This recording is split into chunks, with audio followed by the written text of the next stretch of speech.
Hello, my Teaserking family. How is everybody today? I hope you are doing well.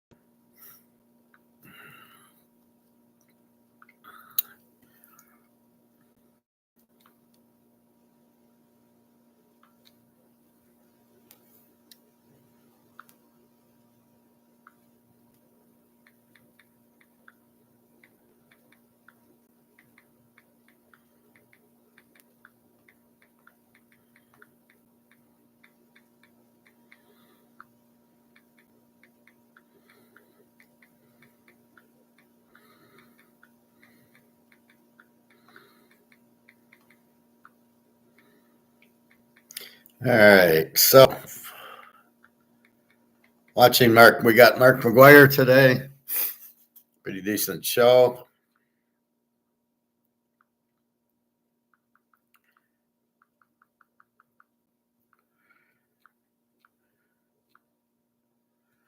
Let's see. So gold right now is 29.28. It was doing pretty good. It had a 3 o'clock drop to 29.20 and quickly bought up, quickly went to 29.38. And then 10 o'clock happens. And as we know, every day at 10 o'clock, the U.S. does its silly derivatives, pushing the price down. But today it only went down $13, 28.38 to 28.24. And now it's back to 29.28. So why they still do the derivative so they can lose money is beyond me. It's clearly the stupidest thing in the world. Why you would bet down when the market's going up and everybody's buying shows how stupid you really are.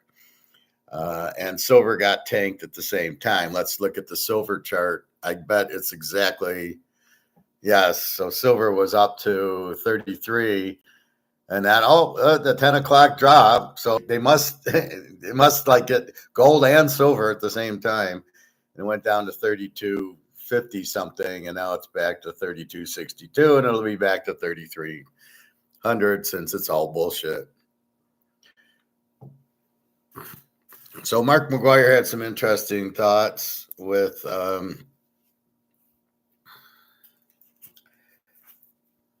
we had some interesting thoughts with on comex and gold. He does explain that drop that we were talking about when it went from 29.40 to 28.80, and he did mention that was just bullshit, and now you can see it's back into the 29.30s. We're now calling for 3,500 to 5,000 in gold. My point would be 10,000 at least. Silver, he's saying once it breaks 35, we'll go higher. It doesn't matter. It's going to go higher. Again, it's price fixed. The demand's so high for silver right now, it's ridiculous. And you can only put so many fingers in the dam before the dam blows up, and that's where we're at right now, the dam blowing up.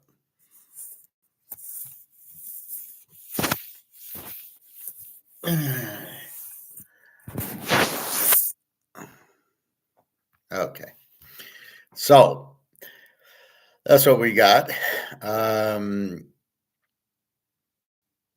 was watching this thing on crypto, and nobody gets it. It's just bullshit. One lady said, well, in 2008, at least you had the house, right? You actually had the asset, and it blew up, but the house was there. You just weren't paying on it.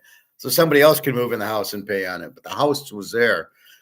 And crypto is nothing. There is no house, as they said. And I just kind of laughed, and I agreed. And, they show Sam Bankman-Friedman where he's Ponzi scheming, the crypto queen. I've yet to see, because you can't produce anything, that it's real. Where is it real? If you know anything about economics, if you have a pen, it's a pen. I have the pen. I can sell it for $1. You get a pen. What am I doing in crypto? Well, I don't get anything for that. And you want me to spend $80, $90, $100,000 on a year? Really? Well, it's good because Trump's involved. Really? Does Trump know what he's doing? No.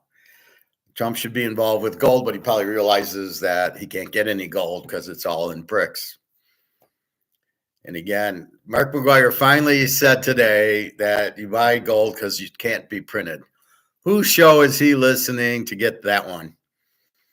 I've been saying that since the beginning for 4 years. He never said that. All of a sudden, he's saying, yes, I can see these guys sharing my video, but don't want to give me credit. I love it. That's okay. I'm stoic. I don't do it for the credit. I do it to help people not go crazy. I got an email from Real D yesterday. So I'm explaining to him cancer. There's cancer, not for him, somebody he knows, and I'm saying, well, here's the cure. I've talked about it before. So for you people not realizing, there's cures for cancer. So let's get basic on cancer. Cancer is cells that live on sugar, which means if they don't have sugar, they die. It's a very simple premise. Same thing with the dollar. If you have the dollar, you die. If you have gold, you live. So the cancer cells need sugar to survive. So therefore, stop eating sugar. So I told him to tell his friend just to do a 3-day fast. It could be 5 days. Now, a fast in my world is I don't eat, but I can drink. And I can drink a lot of water or tea or coffee, but without any sweetener in it. And you certainly don't want milk in it. So that's basically what a fast is. You just simply don't eat. You get your mind doing other things, and you simply, when you do get hungry, you have water. What I would do before a fast is stay away from chips and cooked sweets and carbs and stuff, and have salads and meat, and then just simply, okay, I have that for a few days. I got the cravings out of my system. Now I'm going to go back and do a 3-day fast. And by doing the 3-day fast, your body will basically kill the cancer cells, because cancer cells are looking for sugar. They're not going to find any. Maybe not the first day, but by day 3, there's no sugar. Your what do you call it? I want to call it anthropology, or that word always confuses me. But it starts kicking in after 18 hours. So on your 3rd day, it's eating all the cells, taking the energy, the fat, because it needs something to survive. So it goes into a survival mode. And then you simply, hey, Prophet. Just explaining. So that's what the fasting does, is it gets rid of the sugar. But if you're not eating the sugar, you don't have any sugar, the body will kill it with the fasting. And if the body kills it, the cancer cells die, because they need the sugar to survive. And without the sugar, they're gone. And that's the key to it. So you're getting rid of the sugar. But if you don't eat sugar in the first place, you can never get cancer, because they grow with the sugar. Now, I don't know about all forms of cancer. I was doing something on skin cancer, which was never around before. It's something the last 50, 60 years. Before that, you never had cancer, skin cancer. Liver can be fixed, and so can the prostate can be fixed. Again, it's just eating the right things. And Barbara O'Neill has different videos on all that stuff. The liver, the kidneys. I was watching one of hers on kidneys yesterday, and it was basically, don't if your urine's a little red, you got a problem. If it smells, you got a problem. And there was a few other little things, but basically, you know what's happening before it happens if you just keep an eye on certain things. Prophet, haven't had a chance to send the videos to the dad yet, but I will. Well, when you can. I mean, hopefully he's, it's supposed to be like maybe a week and there's no more sugar. It's like I was diabetic for about a month, and I don't have a doctor. He retired, so I just went to a clinic. And he says, "Well, there's no cure." I says, "Well, what is diabetes? I mean, let's get to what it is, and it's high blood sugar." Well, how did it come? Well, I ate too much sugar. So by not eating any sugar, I should go away. It should reverse itself. And the doctor said, "Oh, no, you can't reverse it." And I looked at him like, "Oh, watch me." And then I found our other doctor, the bald guy, and Sven, and he said, "Yeah, just get the I can't think of the name. I want to say angioplasty, but that's not it. The autography, that's what it is." He said, "Just fast. If you fast, your body will clean it up." And sure enough, I maybe 6 months of eating eggs and veggies and steaks and chicken and staying away from pop and all sugars and all high fructose corn syrup. And my blood pressure went down to 120, and there was no more diabetes. I feel fine. You see me every day here. Occasionally my feet hurt, and I don't know. Really, that seems to be gout based on eating meat, possibly. Could be a little bit of sugar causing it. I'm not sure. So I try to avoid it. And once in a while, I treat myself to an ice cream or a cake or donut or something. The holidays, the Super Bowl, I'll have a snack. But generally, most days of the week, there's no sugar. I don't buy a thing of Oreo. If I buy a thing of Oreos, I'm going to eat all the Oreos. So if I do get a craving, I'll buy the 6-pack from the gas station. But that's about it. But if you just a lot of these foods have changed because of the hormones. They inject like cows and chickens with this hormones and everything. And that's the problem. They put them in the animals, and then we eat the animals. And that's really the problem. That's why people probably go vegan. They don't want to eat it, but you're okay if you get corn-fed beef or, chicken. I don't usually get sick from chicken or salmon. It's all this farm raised where they're all together, and it's a terrible environment. But generally, I get a little bit uncomfortable with too much. Like if I make a roast, because it's just me, so I eat a 3-pound roast, but I eat it too quickly. So now what I've done is when I go get meat, I'll get a pound and a half. Instead of getting 3 pounds of hamburger in one thing, I get a pound and a half and a pound and a half, and I'll cook them separately. That way I'm only eating like 5 hamburgers in like 3 days. And then I go back to chicken, and then I take out the other pound and a half, and I'm eating the other 5 hamburgers the following week. So I'm spreading it out. I'm not getting too much acid in my body, and my feet are fine. And I've been pretty good for a while. I eat the Celtic salt. Now the warnings I saw on her Celtic salt one, so it's weird. First she says, eat Celtic salt, and then but don't eat Celtic salt with these other things. And so what it was don't eat Celtic salt if you're having other salty foods. So if you're like soup, God, Campbell's soup or any of those soups, there's a lot of salt in them. So what she's saying is don't have soup with all the salt and your salt. It'll be too much for your body.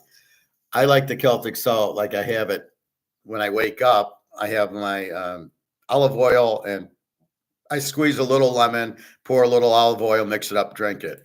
The lemon's great for you. And then I'll have a little bit of Celtic salt, just a little, 2 or 3 little kernels, and then I drink water, which you're supposed to have anyway. So I don't really eat it with anything. Now, during the day, I'll be careful not to have too much salt, but I don't really, normally I stay away from things that are salty. The other thing you got to worry about are things that are processed where they're cooked in oil. So if I go to a restaurant, I'm very leery about getting French fries because they're cooked in oil that's cooked over and over and over. And it's not going to be olive oil, which is what I use at home. When I make chicken or omelets or anything, I grill up onions, mushrooms, it's all olive oil. Even my pita bread. So really, I'm staying away for most of the day. Cereal, it's terrible for you. Bread's terrible for you. Bobby always asks, "Well, I'm going to get a corned beef sandwich," and I said, "Just eat the corned beef. Don't eat the bread. Once in a blue moon, but don't eat it." Um, anyway, so that's what you're trying to do to stay healthy. It's all the hormone injections into everything, and the processes they're using to make the food last longer are killing everybody. And a lot of this is not is like China and the EU don't allow a lot of this stuff that we use. Sven had that on today, and he's like, no, no, no, this isn't available in China at 29.28. Here we go.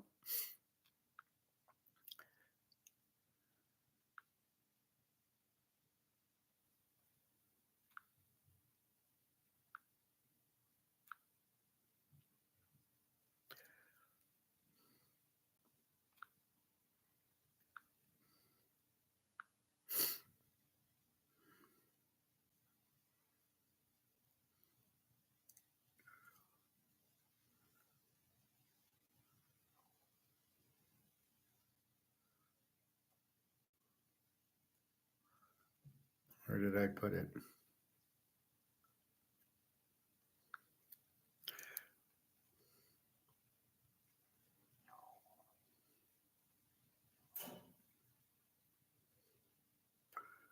Here it is. So, top 10 foods too toxic for China, but legal in the US. And it was a lot of like yellow dye, whatever, 50, whatever the number is. And they put it into the meat and they put it into the chicken. And all these are not allowed. They're illegal in China and illegal in the EU. And that must be why in Amsterdam you go and it's all Argentina beef. It's not US beef because it's probably terrible for you. But that was the one.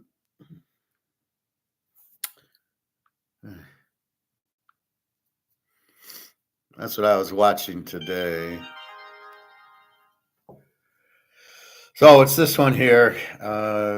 Top 10 foods too toxic for China by Dr. Stan Eckberg, who's one of our doctors. I've heard that raising your body's pH level above 7, so it's more alkaline, is important. Since cancer cells thrives in an acidic environment below pH levels of 7. Well, that's one thing that when you watch, I gave you 2 videos yesterday. One was the 3 vitamin, mostly vitamin D. The other one is the one that talks about it, acidic and alkaline. And that's basically what you're trying to do is get rid of.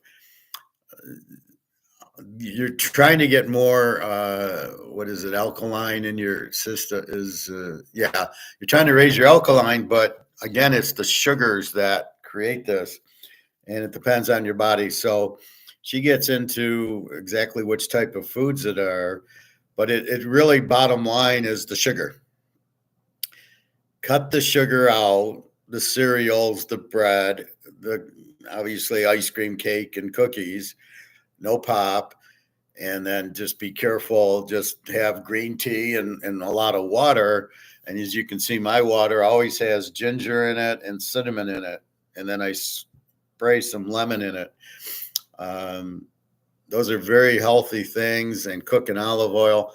But I would just recommend that the fast, when you break your leg, your body heals it, right? You break your arm, your body heals it. Your body will heal everything, your liver, your kidneys, everything, your heart, if you let it, if you get out of its way, which means you got to do the 3-4 day fast. And for me, a 3-day fast is easy. I just really the key is just you wake up and you just don't eat that day. And you've won once you've done that, because then you go to sleep, you wake up, you're not as hungry because you didn't put anything in your body that's going to give you that craving like Oreos or chocolate ice cream or anything. So you're already into it. So I ate last night. I've already eaten this morning. I had my pita and my avocado, but let's say I don't eat the rest of the day. So I ate at about 10:30. And if I don't eat, and then tomorrow comes, it's already 24 hours. And then, it's better when you go to sleep and wake up and don't eat, right? So really eat dinner and then you wake up and you just don't eat that day is 24 hours. And then when you get to bed, you wake up, it's already 36 hours. And you find the first day you're hungry because of your routine. You're used to eating dinner. But once you just can go that first day and just keep your mind busy, watch football, go to the gym, whatever, come home. Now you can certainly have water or tea, but once you do that, then the body starts the autophagy after 18 hours. And that's when you want it. Now you're at 24 hours. Now you're at 48 hours. Now you've gone. So let's say I eat dinner tonight and I don't eat Saturday. I just don't eat. Now it's Sunday. I've already gone 24. I've already gone 36 hours. And if I just don't eat lunch and then here's dinner, I ignore that. Now I'm 48 hours into it. And once I go to sleep, now I'm 60 hours into it. So you can see it's that first day of fasting, and then your body is looking for food and it's killing bad cells, including cancer cells. So that's what your body does. It cleans you up. And we get new cells, I believe, every 90 days. So the problem is how they treat it with the radiation and everything kills all the cells. You need healthy cells. You don't want to kill all the cells. Sort of like antibiotics. They're really not good for you. Daria needed some. I think she's got a tooth problem, but I think it might be her wisdom tooth. She said she feels a tooth here, whatever. And when she said that, she went to the doctor, and I suggested maybe you should go to the dentist. Maybe the wisdom tooth got impacted up here because that's where it is. I said, maybe that's what it is. Maybe it's a wisdom tooth.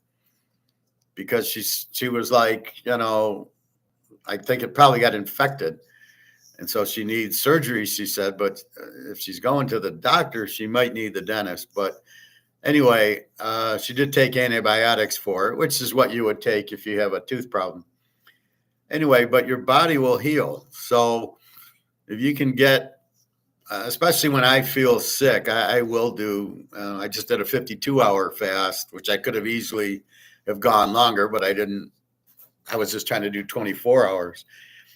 But really, that's all you're doing. And then it's easier in the summer. You can just go to the lake, you can go for a walk, you'll play golf, and you don't even think about it, but you can drink. And once you get past that first day, the second day, you're not nearly as hungry, and you're drinking a little more water, a little more tea and coffee. You don't really want caffeine, and you certainly don't want any sweetener.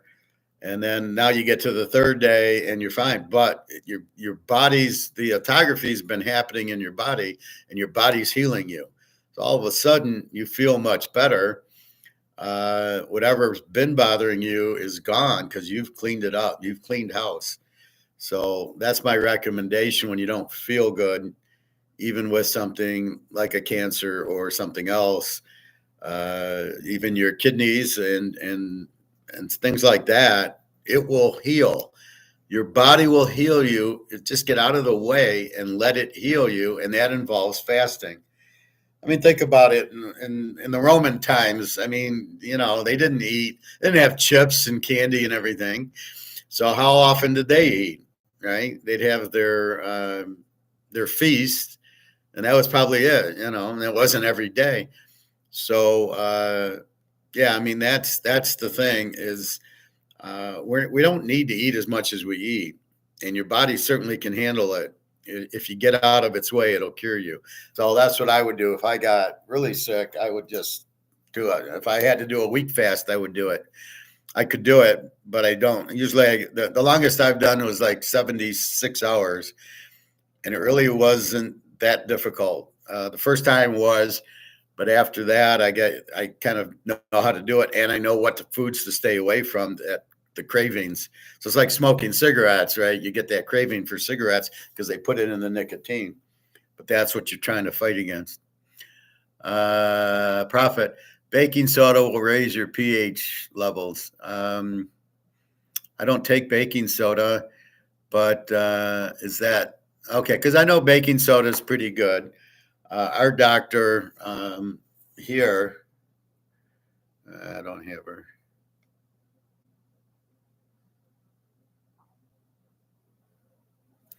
Well, like here, this is what I showed you. Kill cancer. This is mostly vitamin D. Then she gets into, if you notice these symptoms, your kidneys might die. And then she's got one on Celtic salt. And this mistake is too much salt.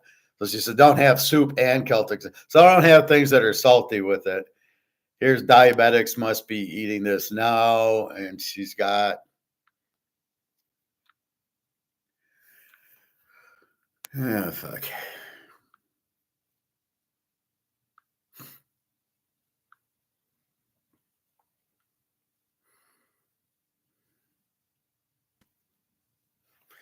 Like here she's got the number one anti-cancer food you're not eating, but you should. This eliminates cancer cells. So it looks like some herb, whatever this is. So I would watch that also. But that's more if you have it. But if you don't eat the sugar, you won't get the cancer cells. Here's Mark on paper gold could become worthless. It already is worthless. I sent this to Alyssa, struggling with anxiety. So there's all these herbs and different things is what she talks about.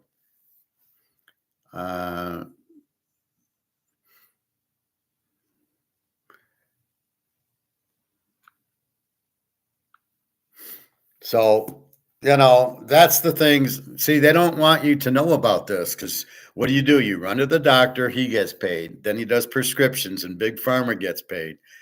And then they cause all these side effects. So you need more pills to get rid of the side effects. But if you just do it naturally with cinnamon and ginger and lemon and Celtic salt and cayenne pepper, I heard one guy in the gym, in the locker room, and he was talking about taking aspirin or something. And sometimes I try to help, sometimes I don't. I just said, well, just take cayenne pepper. There's no problems with cayenne pepper. There is problems with aspirin. But they don't like, I'll tell them about gold and they don't want to hear it. And one guy said he's diabetic. He needs to lose 45 pounds. And I didn't say a word. I would have said, just do a 3-day fast, get off sugar, get off carbs, get off high fructose corn syrup, and you'll live a happy life. It's simple. What you're putting in is causing you these illnesses. So just don't put in fucking cake and ice cream. Don't put in bread, carbs, cereal. Don't put in a lot of soup. Just put in things you cook. Now you can put in all the veggies, a little bit of fruit, but be careful. And then put in, eggs, and then your meats and your chicken and your fish. That's what you eat. You eat the protein. You don't care about fat. What you do care about is carbs. So you try to eliminate the carbs, which is what causes the problems. And so if you just eat properly and eat right, you're fine. But nobody knows what right is until you stumble on Barbara O'Neill or Dr. Sten Ekberg, and they teach you what is real. So I'm not a doctor. I'm regurgitating what they tell, but I'm looking for it, and then I'm trying to reach back out and help people with things that I say, look at her video. But I watch her video and I go, and this is what I do. So that's kind of what I'm doing, Prophet. Yeah, cayenne pepper, very good. I do that. It's a blood thinner, so you don't have to worry. It'll help your heart. It'll help everything. I do that. I went to Mongolian barbecue again. I took Alyssa, and I didn't take too much cayenne pepper because it makes the food so hot. I can't eat it. And so I just took like a little spoonful and put it in with some of the other sauces. And it still was burning my mouth. It was so hot. It was like I drank too much water because it was so hot. I drank water. Really, with cayenne pepper, you can just put it on your tongue. However, if it gets too hot, take a lemon. If you put a lemon into your tongue, it'll neutralize it. That's how you get away from that burning of the cayenne pepper. I actually, I hurt my hand the other day. All of a sudden, I heard the crack. I had it in the wrong position, and it went crack, crack, like you would crack your knuckles. And what I put on it, cayenne pepper. I put cayenne pepper here, and then I put olive oil on it, or castor oil on it, and fine. Castor oil is another thing that you put on your body. It heals you up. If it's, I have a little bump here that used to be a bigger bump. This bump I can't seem to get rid of yet. I don't know what this is, but the castor oil isn't doing. I've got hair again, pretty much a lot of hair that I didn't have before. I know this angle doesn't show it, but you can see it from this angle, and it definitely looks much thicker. But I use castor oil with coconut oil. But castor oil, you got a sprained ankle, you got bone spurs, it's deep penetrating. You got cataracts, you got, your parents or your grandparents have cataracts. You just rub it on here, it'll penetrate and it'll get rid of the cataracts. Who knows this stuff? These doctors, not me, but these doctors. I just regurgitate it, but those are fine.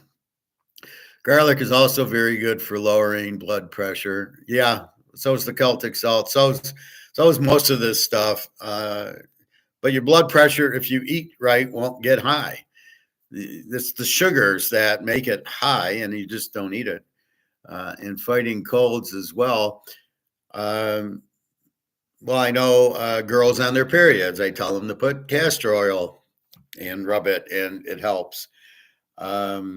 Or anything. I told Daria, like for her cheek, I said, put castor oil on it. I don't know if she did. But the more I'm thinking, it's probably a wisdom tooth up here. Because I'm thinking, how would you get a tooth in here? Where would it come from? How would it get in? Through your eye? I mean, it's impossible. But if it came up, that's what makes sense. So I think that's what she's got. She probably needs the dentist to get the part of the tooth out, not the doctor to do, I don't know, I guess he would do laser surgery, but that's what would need to be happening. Yeah, fighting colds, it's usually green tea with honey and lemon and ginger, cinnamon. That's why I always, this is cinnamon, this is ginger I cut up. So I get the ginger plant, right, at the grocery store, and then I cut it and shave it, and then I just drop it in my water or my tea. Very healthy for you, the ginger, and like I said, and the cinnamon. Honey's very healthy for you, but you got to be careful. It's still sugar. I just take a tiny bit, put it in my water or my tea, and you just stay away from the crap. Like I don't drink because it's all sugar. Daria or Jenna, like, why don't you drink? I said, I want to get diabetes. My dad died of diabetes. My grandfather died of diabetes. It's very much sugar, even though my dad didn't drink. It's a lot of sugar. I don't want to have, I'd rather have a candy bar than an alcohol, because alcohol doesn't, it gets you drunk, but it's very bad for you, really. So had Mickey Mantle listen to this woman, he'd still be alive, unfortunately. So that's when I hear people like Pat. Pat isn't on yet, Prophet. His mom had cancer, and I gave him this, and she's cured now. I said, how's your mom? She said, she's fine now. So keep in mind, this does work. And again, your body will heal it. He needs to do a 3 or 4 day fast and let his body clean up. And it'll be hard because he's probably on medication that he doesn't want to get off. There's a guy at the pool who's a diabetic. And I said, just do a 3 day fast, get off sugar and carbs, and get off of high fructose corn syrup, and you won't need it. And he won't listen to me. So I don't talk to him anymore. He wonders why I don't talk to him. I go, I don't talk to idiots. I gave you the key and you refuse to use it. He still has this little patch he wears, that plastic thing that injects insulin in him. I said, that's the worst thing you can do, because the cells are full. They can't take any more insulin. So the insulin gets ejected, doesn't really do anything. I says, you need to lose weight and stop the sugars, but he won't listen. Well, my doctor said this. Well, I'm giving you a doctor also. Don't you want a second opinion? And that's where we get into second opinions and everything. Profit. Alcohol is all sugar. Used to brew beer, and we had to add 5 pounds of sugar to make a 5-gallon batch. I worked at Hiram Walker, right? So I worked here. And Canadian clubs in Walkerville, Canada, which is Windsor. And I went to the facility where they did it, and it's just potatoes and it's all fermented, and it just smells to high heaven. But that's what it is. It's just fermented potatoes and a lot of sugar and molasses and stuff. That's why it's so hard to drink. You're just drinking just a huge amount of sugar, but you'll be a diabetes after one glass. So you've got to be careful with it. And that's what I tell Jenna. Like, see, and I stayed stoic with Jenna. I'm like, I don't drink. I'm not.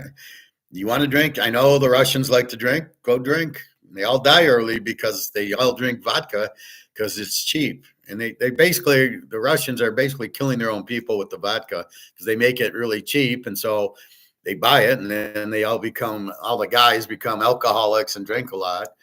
And then they all die at a very young age because too much sugar. Very simple.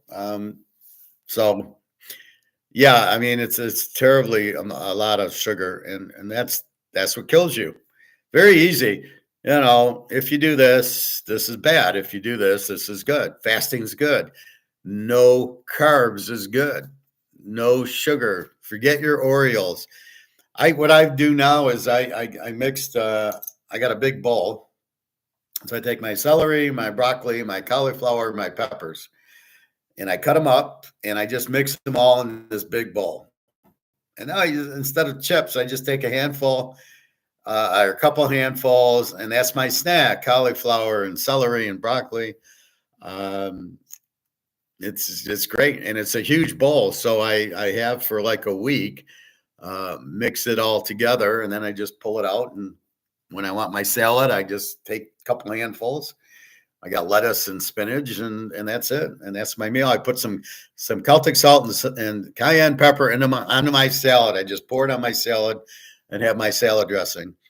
And I made some chicken breast, so I cut some chicken on it. Or I'll put chicken in my omelet where I'll cut the chicken, onions, mushrooms, broccoli, and then let it cook, and then put 3 eggs and just throw it over the top. It's amazing. Sometimes I put a little cinnamon on it for a treat. But it's just eating healthy. You got to eat eggs. Eggs should be every day, 3, 4 eggs. I usually have 3 egg omelets, and then dinner is usually chicken or steak or hamburger or whatever with my salad, and I'm getting a lot of veggies, and that's really what it is. And you don't crave anything. Your craving's gone. You crave because you have Oreos and it makes you eat more, or Fritos. Can you ever eat half of the bag? No, you eat that. But I don't eat the whole thing of cauliflower. I got 4 or 5 pieces. I'm fine with it. It fills me up, but I'm never eating all this. And I notice I'm not as hungry when I go get General Chow on Saturdays. Before I would eat the whole thing. Now I eat like half of it. I eat half of it Saturday, and the other half you see me eat Sunday morning as my lunch. But so it's like 2 meals for me, because I'm satisfied eating 10 General Chow chickens and some broccoli, where before I would eat I'd be very, very hungry. Now I'm not, and that keeps your weight off, keeps you healthy. I know I don't look my age, and I'm very happy for it. I got a friend who used to smoke when he was younger, and we worked together. I saw him, and he looked like a shrunken head. I mean, it was hard to look at him. He was just all wrinkled and shrunken. And that's why I'm glad I never smoked, and I didn't drink much. And yeah, Daria asked me. I said, no, I don't smoke, and I don't drink, and I don't do drugs. So she liked that because most of she hates Russian guys, and they mostly are drunks and abusive and cheap and everything else. So we'll see if the war ends. We can finally meet, hopefully. Um, so that's your health for the day. So again, the cancer is very beatable. It needs sugar to live, and she'll show you in that video. Not the one with the pills, the other one where she walks through it and says, "No, it needs sugar." And I think even the bald doctor Stan, he does the same thing. He has one on cancer and says, just stop feeding it sugar and it'll go away. So that's what'll happen. But most of health is your body will fix it. I still believe we are aliens and that we have all these healing powers. As you know, you break your leg, and guess what? It heals. And you break your arm, and it heals. Well, how can that happen? So if you have too much sugar or too much bad things in your processed foods, just avoid them. Cauliflower and broccoli and eggs and chicken, and boom. Oh yeah, I feel fine now. Funny how you let your body heal it. So your body will heal it. Just understand that premise. Um, the other thing is like gold bars as opposed to gold coins. Um, I think you can get them cut. I'm sure you can get them cut. I'm going to go to the store and find out about that today. But he has at my coin store, he's got like a big 100-ounce block of silver, right? And he says, "Oh, they take a saw and they cut it down, and then they make coins out. They melt, and they make the coins or something. So you can get it melted. You can't say here's a 100-ounce bar. I want 100 ounces of silver coins or gold coins or whatever. It won't be made by the mint, but it'll still be gold. Um, so you go to Costco, you get 1-ounce bars. Well, you're not going to melt those down. But if you did get a 10-ounce or a 100-ounce bar, you could melt it down. And then it becomes your own personal thing. Do I need the money? If you don't need the money, just leave it alone. If you need the money, then you might take one bar and get it, here, make 10 ounces or make 100 ounces or whatever. That's what I would do with one bar, but the rest of the bars I would just keep as gold. Why get out of the gold? You don't want to be in money. Gold's not going down. Gold's going up. So it's a really, from an investment standpoint, it's a no-brainer. It's like the Montana. All right, so I got the Montana, and let's say it's 10. I got to get it graded. It looks pretty fucking good. So let's say I get this as a $110,000 card. Would I sell the card for 100? Let's say 100,000, or keep the card for it going up? Now it depends what I want to do. If I want to buy gold, and I know gold's going up, I could sell the card, get the 100,000, and then buy gold and silver with it. That would be one thing. If I needed some money, maybe I need 10 grand, I could sell it and then take the 90 grand and buy gold and silver with it. You could do that. If you don't need to, I would think the value will go up as the dollar goes out. It'll get revalued. So here's what's going to happen. You're printing the dollar to zero. You've got the Montana card worth $100,000, PSA 10. With this card, PSA 10, now the dollar goes out. This card's now worth zero, right? Until gold comes into the picture. Somebody will give me gold for this card because it's worth 100,000, and they know it's worth 100,000, and now they got gold. And it could be me buying it, a PSA 10 Mano card or something like that, or a 9. I show you the Mano card, 65 tops, which I love that card with the pennant. Is $60,000 for PSA 9. Well, I could, okay, here's an ounce of gold. I'll buy the card from you because I really want it. And gold is now the money, not the dollar. So keep in mind, this goes to zero. So does your house. So does your car. So does all your assets, your Picassos, any other baseball cards, football cards, Manos, Montana. They go to zero because the dollar doesn't have a value. However, the point that everybody misses is you come out with a new dollar And as long as it's backed by gold, this value might go down to $10,000 of gold, right? Because gold is worth a hell of a lot more than monopoly money. And so now you got this card and somebody offers you an ounce of gold, which is now 10,000 an ounce. It would probably be more like 25,000. But let's say that's 10,000 an ounce. You then have it gets revalued in gold. So it's going to be a shock to you. If your $500,000 house in monopoly money goes to zero because this doesn't exist. That's why I say, as will your credit cards and your mortgage will also go to zero. They go to zero and then they get repriced in gold. And that should be left to the free market. How much gold will you give me for this card? And that's where you're going to need eBay, because eBay will have to change from dollars to gold. And that'll be very interesting what happens, because you got a whole lot of prices that you've got to come up with. But it happens all the time. When we had computers and TVs and cell phones, we didn't know what to price them at. I remember buying my VCR in 1979. I won a ton of money on football. And so I got this big, bulky, brand new VCRs, $900, because I wanted to watch football. And I worked at the grocery store on the week, so I worked during the week, but I also worked Saturdays, and I'd miss the games. And I can't miss football games, at least back in the 70s and 80s. So I taped 6 hours a day, and then I'd watch it when I got home or Sunday or whatever. And how did they know what to price it? Well, I would give you, okay, 900, I'll give you 5,000. I wouldn't have done it, but at 900 I did. Then other players came in, and the smaller ones. And then next thing you know, there was a flood of inventory of VCRs, and the price came down to 200-300.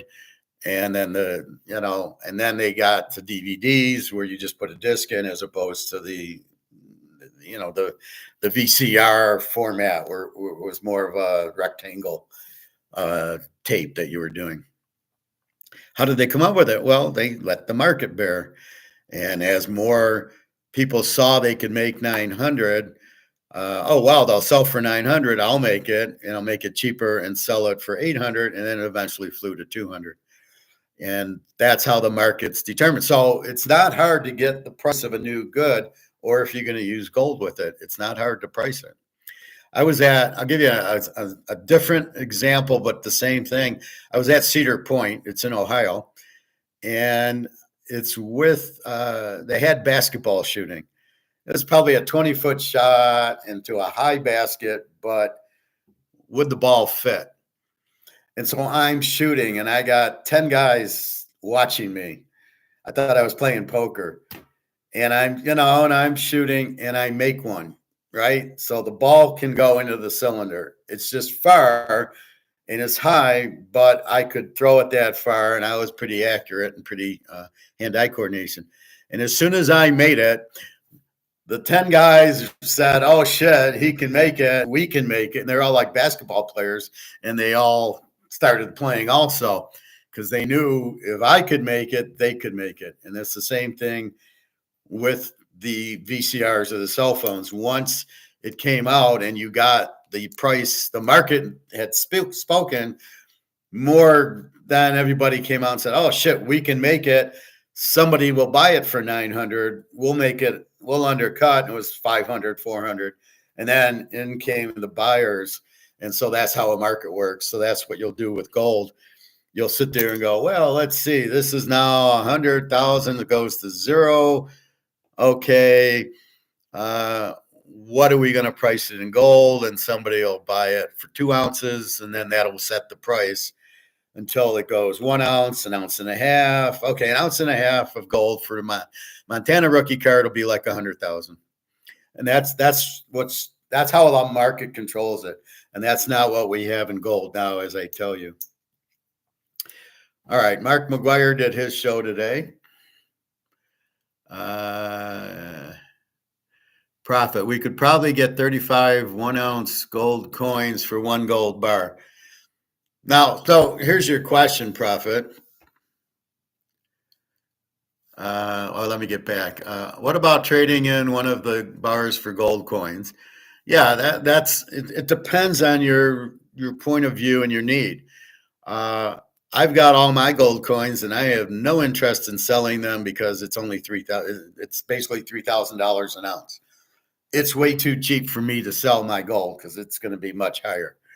But for what you're doing, it depends on how much money you need. I know you want to buy a house. Okay, I'm telling you to wait on it because the prices of the houses are going to go down because all the foreigners are going to get out of the U.S. market and buy gold. And so if you need one now, buy one, but be careful. You're going to lose value on it because of the prices coming down and the dollar going out. But if you need one now, buy it. And it's still be fine. It's a house. It's an asset. It's not like Bitcoin. It's actually real. And yeah, I mean, then you'll have 35 ounces. And then you have the bars, and that's fine. So the ounces give you things. I don't know if you need ounces or half ounces or quarter ounces. I'd recommend a little of each, but I don't know if you're cutting the bar up. Probably just get 35 ounces. But see, I have quarter ounces and half ounces and tenth of an ounces because let's say I need $1,000. I don't need to break an ounce. That's $3,000. I can take a half ounce is about 1,600, or a quarter ounce is eight something. So I could take, a quarter ounce and get $800 for it. This way I don't break an ounce and it's just a quarter. So there's different needs of what we want. Again, I just go to my coin store. He'll give me the money like he did. I took like I said, my gold chain and my wedding ring. I took and I got a half ounce of gold for it. So I just traded it, but I could have got cash for it. But again, the problem with the chain, it was 14 karat, and the ring I think was 18 karat, but it was it's just a ring. It's small. So you really this will give me 3/4 of an ounce. The others weren't nearly that big.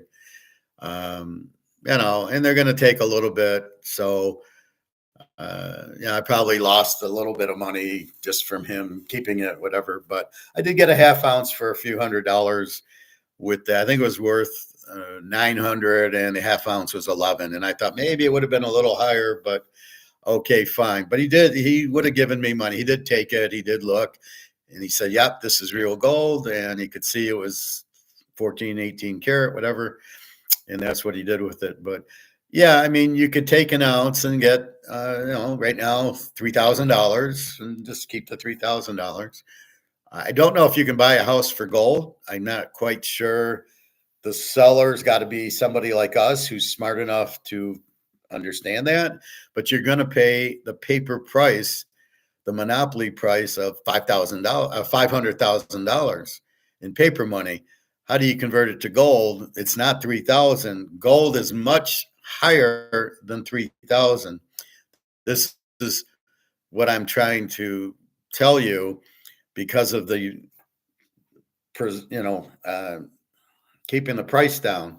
I can't think of the word, but because they're suppressing it, there you go. Because they're suppressing the price, gold is not really 3,000. Keep that in mind. It's probably 10 or 20. So because of the suppression, you really don't want to give the gold up.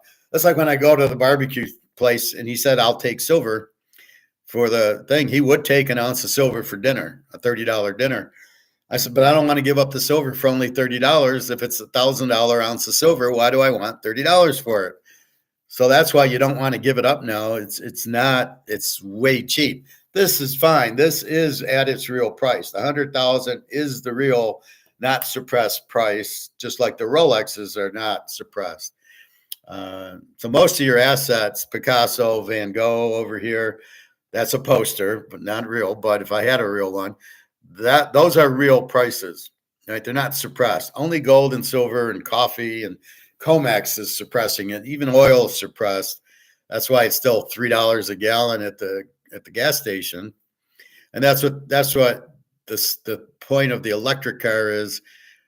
Well, gas is so expensive and electricity is cheaper. But Here they're keeping the gas price down, so there's no reason to get an electric car in America, maybe California, and that's it. And then so if you're in Europe, you don't really need a car. Switzerland, I was in where was I? Zurich. You didn't need a car. You just got on the trolley and it would go all the way downtown and it would come back and it'd be $2. What the fuck do I need a car for? So that's kind of what it was. And it's a city where you can walk around, and the downtown was by the Lake Geneva and everything. So it was, and a lot of those in Austria too. We're in Vienna. You don't really need a car. You can walk, or you get on the bus or the trolleys. Berlin was a little different. I don't know if they had the trolleys. They did have the buses, but that's the thing in Europe. It's a lot of trolleys and subways, and you don't need cars. Amsterdam, you can get on a bike and go from your hotel to the middle to the downtown where all the action is. So you really don't need a car there. You can just walk. I did take we're at one hotel. We were able to take the subway. I guess, well, it was a train, but I call it a subway, and went into the train station, and the train station's in the middle of downtown. That was $1 or $2. So it's you don't need to rent a car or anything like that. But that's how Europe's set up. So who cares about the gas prices and even buying a car? You probably don't need it. We're in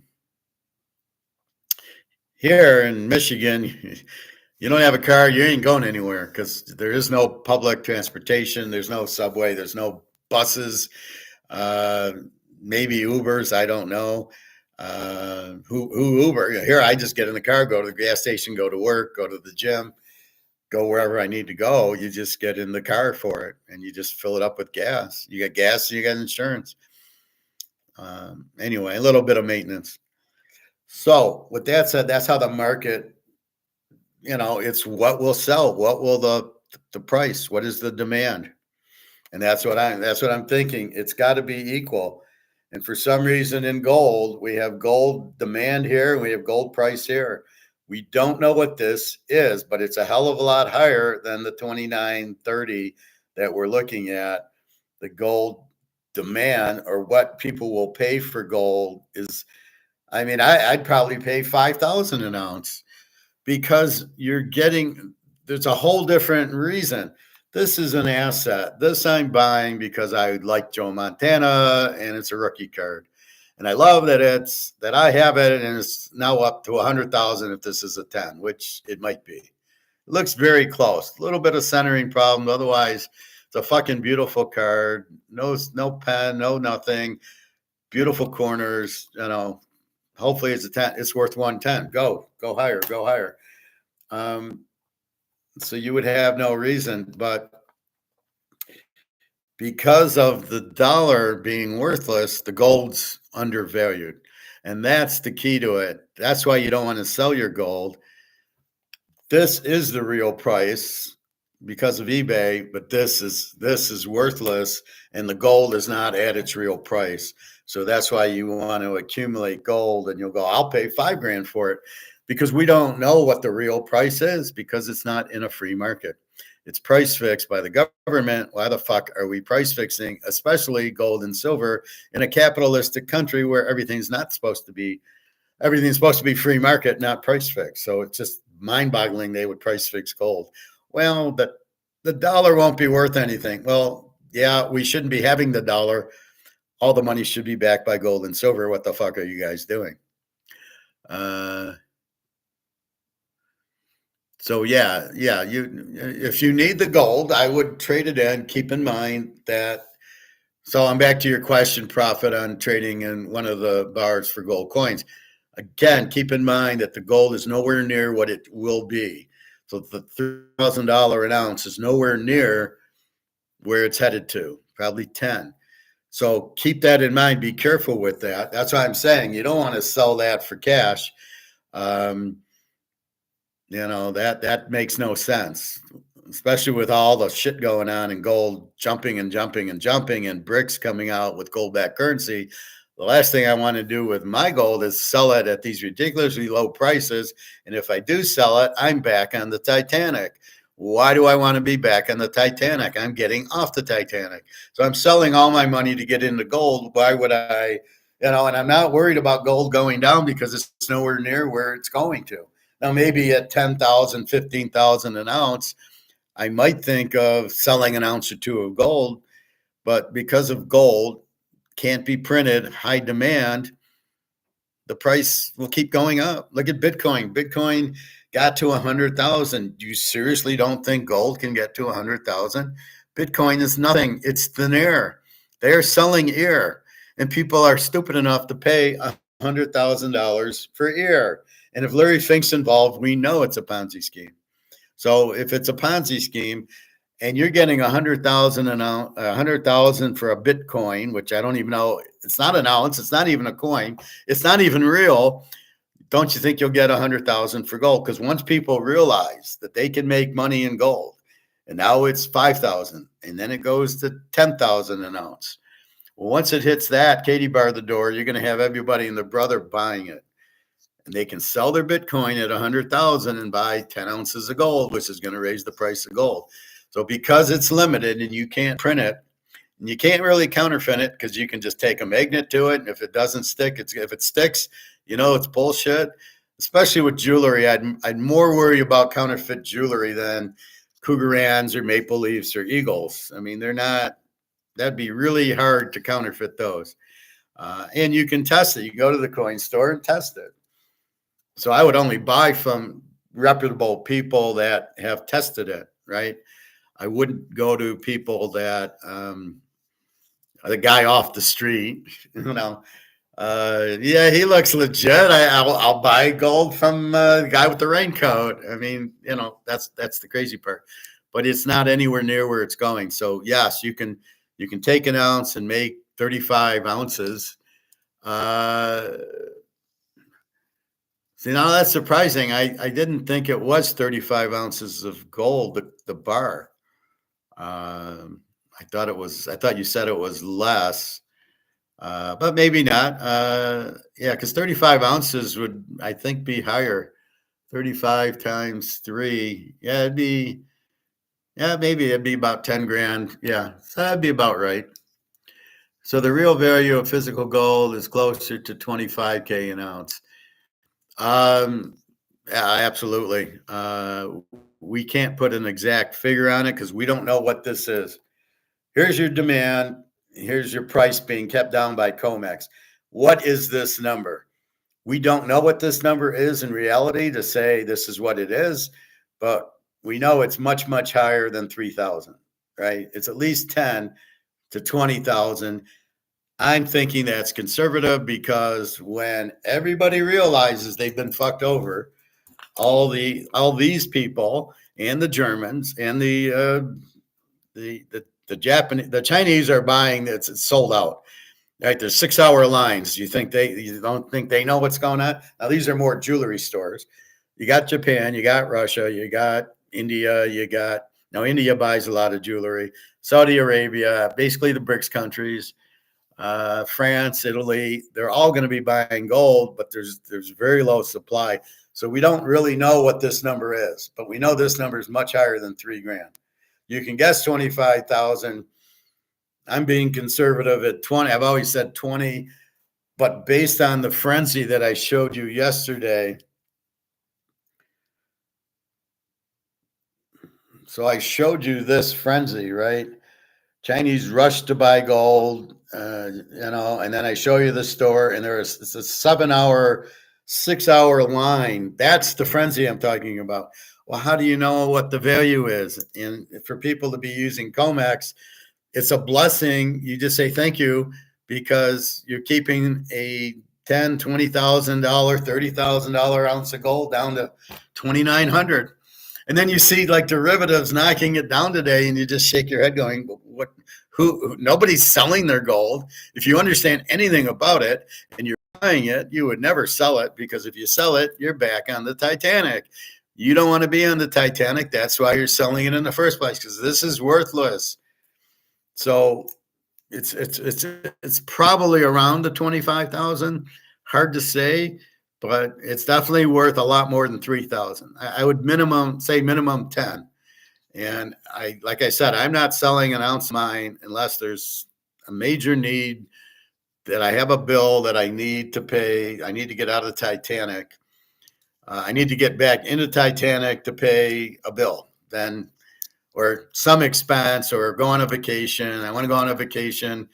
Like if I go to Daria, I might cash in one and then have $3,000 in spending money, something like that. Is paper gold that valued at the 3K? Yes, it's the derivative paper gold that's that price. There is no physical. Yeah, a 1 kilo bar is just over 35 ounce. Okay, so perfect. Okay, so here's paper gold. Right now, here's the 3,000.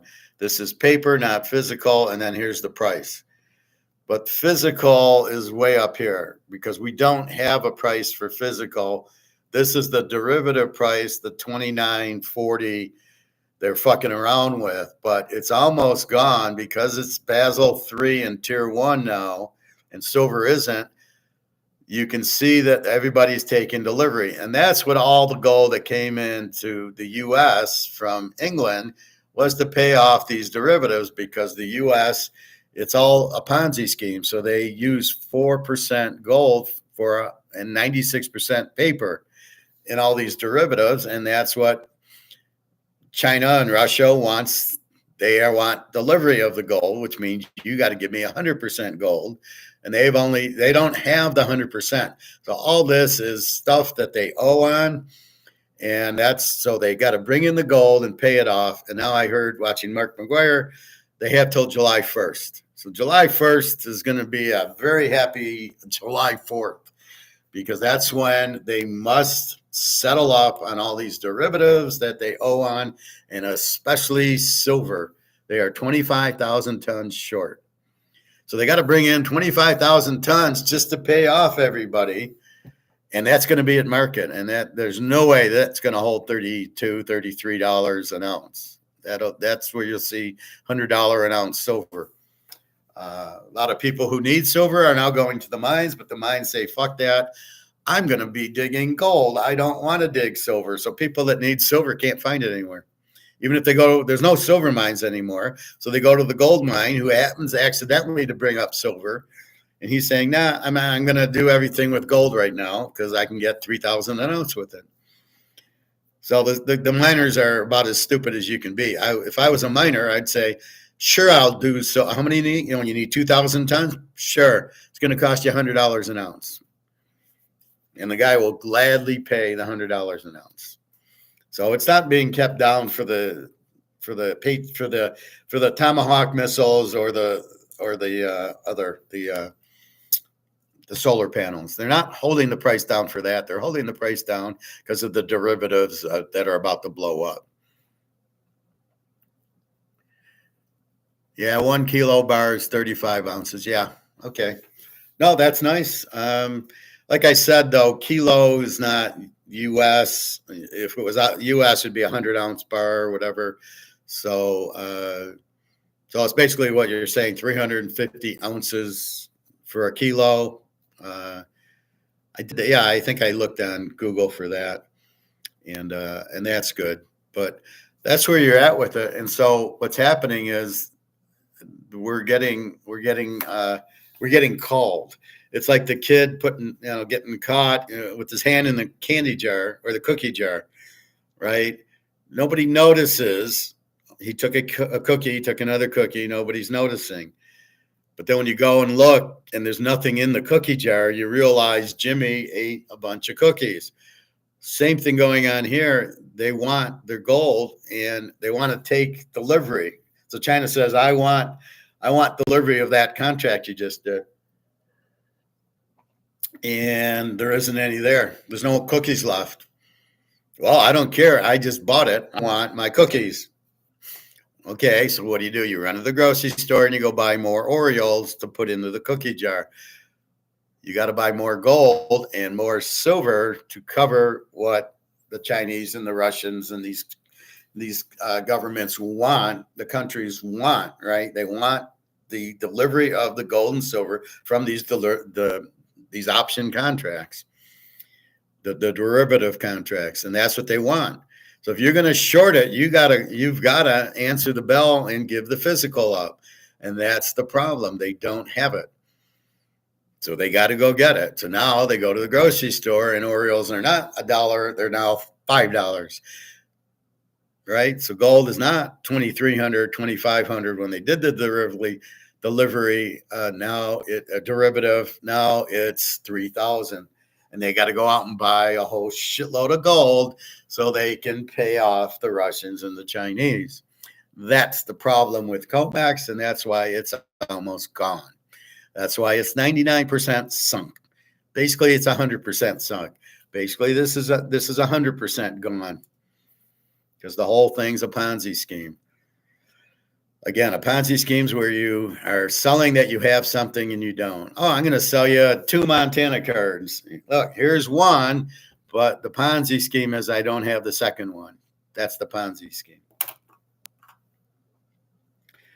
So with that said, that's why you get into gold, because they can't print it. It's it. As I showed you in the berry, here's a Bowman Gold Barry Sanders, and they only made 99 of them, right? You can see it. That's it. That's gold. There's only 99 of these. There's not 10,000 of these. There's 99, which would make the value go up because it's limited. You see how my mind thought it was grab his rookie. This is a very expensive because this is a refractor. It's a rookie refractor Bowman Chrome. Big money there. And then Barry, they would have sets back in the 90s, and then they would number them. There was 25 counts, 50 counts, 75. This was 99. It was dirt cheap. I probably paid $10 for it, but I knew it was 99. I knew it would be a good thing. And that's what gold is. Gold is the 99. They can't make any more. And that's the selling point of Bitcoin. We know it's not anything, but we only made 21 million. Can we use logic for a minute? Okay. Bitcoin is nothing. It's not real, right? What is it? It's just air.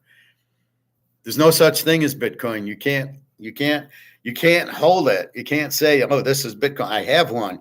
You don't have one. It doesn't exist. So how the fuck do you limit it to 21 million? There isn't anything. How do you get it's worth 20? There's only 21 million made. So you're calling it limited of something that doesn't exist. I'm confused there. How do you limit something that there isn't any of? Oh, you have Bitcoin. What number is it? Is it number 14,300,000? Is that your Bitcoin? Can I see your Bitcoin? No, it doesn't exist. Oh, okay. Suckers born every minute. This is the biggest Ponzi scheme. This makes Madoff look like high school. Madoff at least was giving you 15% a month. Bitcoin, you don't get anything. You don't even get the coin. I mean, but there's only 21 million of them, right? Oh my God.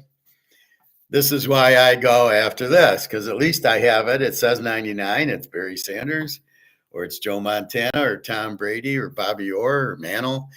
You have the card. You have the asset. Bitcoin, you don't even have it, but it's limited to 21 million. Oh my God. To quote my cousin Vinny, you solved the problem. Me in the shower, right? I mean, what are you kidding me?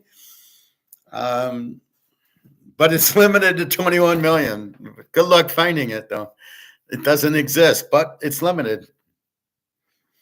All right, so that's the thing. So that's why we stay away from Ponzi schemes. They can say what they want. Bitcoin's a Ponzi scheme because you can't prove they even exist. And if they can't prove they exist, then they don't exist. And if people are dumb enough to pay $110,000 for air, let's go to dinner. Come on. I got some real things I can sell you. Here's a rock. How about 21 million there's only 21 million of these. Give me 100,000 for that. It's a rock, but what the fuck? Unbelievable. All right. Let's get into a little Mark McGwire. So Mark had a pretty good show today.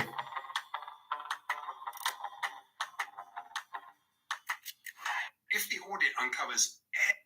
All right, so he's talking first about the audit at Fort Knox.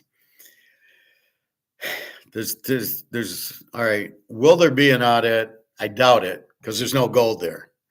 If they do audit it, there's too many questions. Is the gold ours? No, it's China's. Can you prove it's not brass painted gold like Money Heist? No.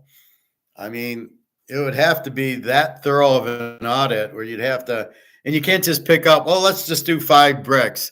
Well, those could be real, and then all the rest could be bullshit. So you have to audit them all. I honestly don't see how they can audit it because when it comes back that we don't have any, there goes the U.S., there goes the economy, there goes the dollar. Because right now the dollar's based on 8,000 tons of gold, which doesn't exist.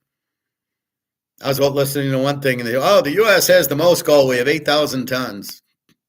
Have you heard of China? The country China, they actually have 80,000 tons, and Russia's got 20,000 tons of it. But it's not in their central bank. They're not idiots. They got it in shadow banks and other things, and in Putin's swimming pool. I mean, it's not in a central. They don't use the central banks to hold their gold like we do. So you might see 2,000 tons in Russia, but they got 25,000 tons of gold. And that's one reason they want to end the war. They've got all the minerals in there for Crimea and Donetsk and Kharkov and Odessa. They have all the minerals there. So they're happy they took what they wanted. The rest of it they don't care about. And so they'll end the war. They just had nobody to negotiate with. Now Trump comes in, tells Zelensky to fuck off. You're not even the president because you didn't get reelected. And that's it. And then they'll end the war. And then Trump or Putin doesn't want to keep spending. He might have to dig into his gold, which he doesn't want to do. So that's what you have. So again, that's the point of it. Don't kid yourself how much gold China and Russia have. And so anything in Fort Knox, it could be Russian too. Probably not U.S.'s gold, but how are they going to prove that? And how are they going to prove it's not brass or tungsten? I heard tungsten was similar weight as gold. So just because you say it's gold doesn't mean. I showed you that with my cousin Vinny yesterday. Well, it looks like they're going to show you $1, but at the end it's this thick, and that's the problem, as he demonstrated. The defense doesn't have the prosecution has no case. He says he does, but it's all bullshit. And I don't know how you can do Fort Knox. I don't know how they would do live on TV. First of all, if they had 8,000 tons, it would take, well, I guess Fort Knox only has 4,000 tons, and it's in different other banks, I guess. I don't know. You had 8,000 tons in Fort Knox, so why do you only have 4,000? But again, it all gets rehypothecated as Mark McGwire is going to tell us. It happens 2, 3, 4 times. So it's not just once that it gets rehypothecated, which is rented out. And now nobody wants it because they want physical. So now what's the drive is everybody wants physical gold. Nobody wants the paper shit. So comex is 99% sunk. Now we just got to get the silver ship sunk, but we don't have the Basel III or the Tier 1 on it. But I don't know what's holding that up, but clearly silver is money too. Forget the ratio. The ratio is meaningless. It's supply and demand of the marketplace, and the marketplace right now is all going for gold because silver is still 30 an ounce. And when they finally get rid of comex and let silver run to the free market, I don't know if it'll be 10 to 1. It just depends because if the gold's 20,000 and a lot of people can't afford it, but they realize they got to get out of the dollar, they're going to run to silver. It might be 20 to 1. It might be 5 to 1. I mean, it just all depends how much frenzy gets into silver. and it will not be volatile. People will buy silver and buy it and buy it and buy it because the demand to get out of this will lead to huge everything in silver. But why would you sell silver? See, the whole thing protecting us from the price going down, nobody wants to get back into this. Why would you want to get back into something that's 160 trillion printed? This is 99. This is silver, 99 printed. But you get into a regular card that is a million printed. Why would you want to do that? So why would you trade your dollar? Why would you trade your gold or silver to get back into this shit? You don't. You're getting out of it. You're getting off the Titanic. You're getting into the lifeboat. You don't ever want to go back onto the Titanic. So why would anybody sell their gold and silver? Only if they needed to eat. They needed the money to eat or something, or like I said, pay a bill, maybe go on a vacation. Your girlfriend, your wife, your kids need money for something. Okay, I'll sell an ounce of gold and give it to them. That would be the only reason you would sell any of it, but it's not going to be a lot. I mean, well, like Profit, he's okay. Let's say he gets 35 ounces. He's not going to sell 35 ounces. He'd be out of his mind at this price. Now, maybe at 10 or 20 grand, he starts selling it. Or maybe he needs a little bit now, so he sells 2 or 3 ounces of it. I don't know that he'd ever sell the whole bar. I think he'd probably have more tax problems selling the whole bar than he would selling 3 or 4 ounces. There's an Andy Schiffman video from a while back about the ounces. I'll try to find that one. He says if you go to the coin store with like 10 ounces of gold, you won't pay tax. A bar you would. And if you did 35 ounces, you would. But if you did 10 or 15 ounces, you wouldn't pay any tax on it. So that's another reason to get ounces away from the bar. But yeah, the bar is long term, and the bar, you don't have to worry about the price going down once it hits free market. And again, they're trying to do derivatives now, and it doesn't help. All right, let's get to Mark Mcgwire.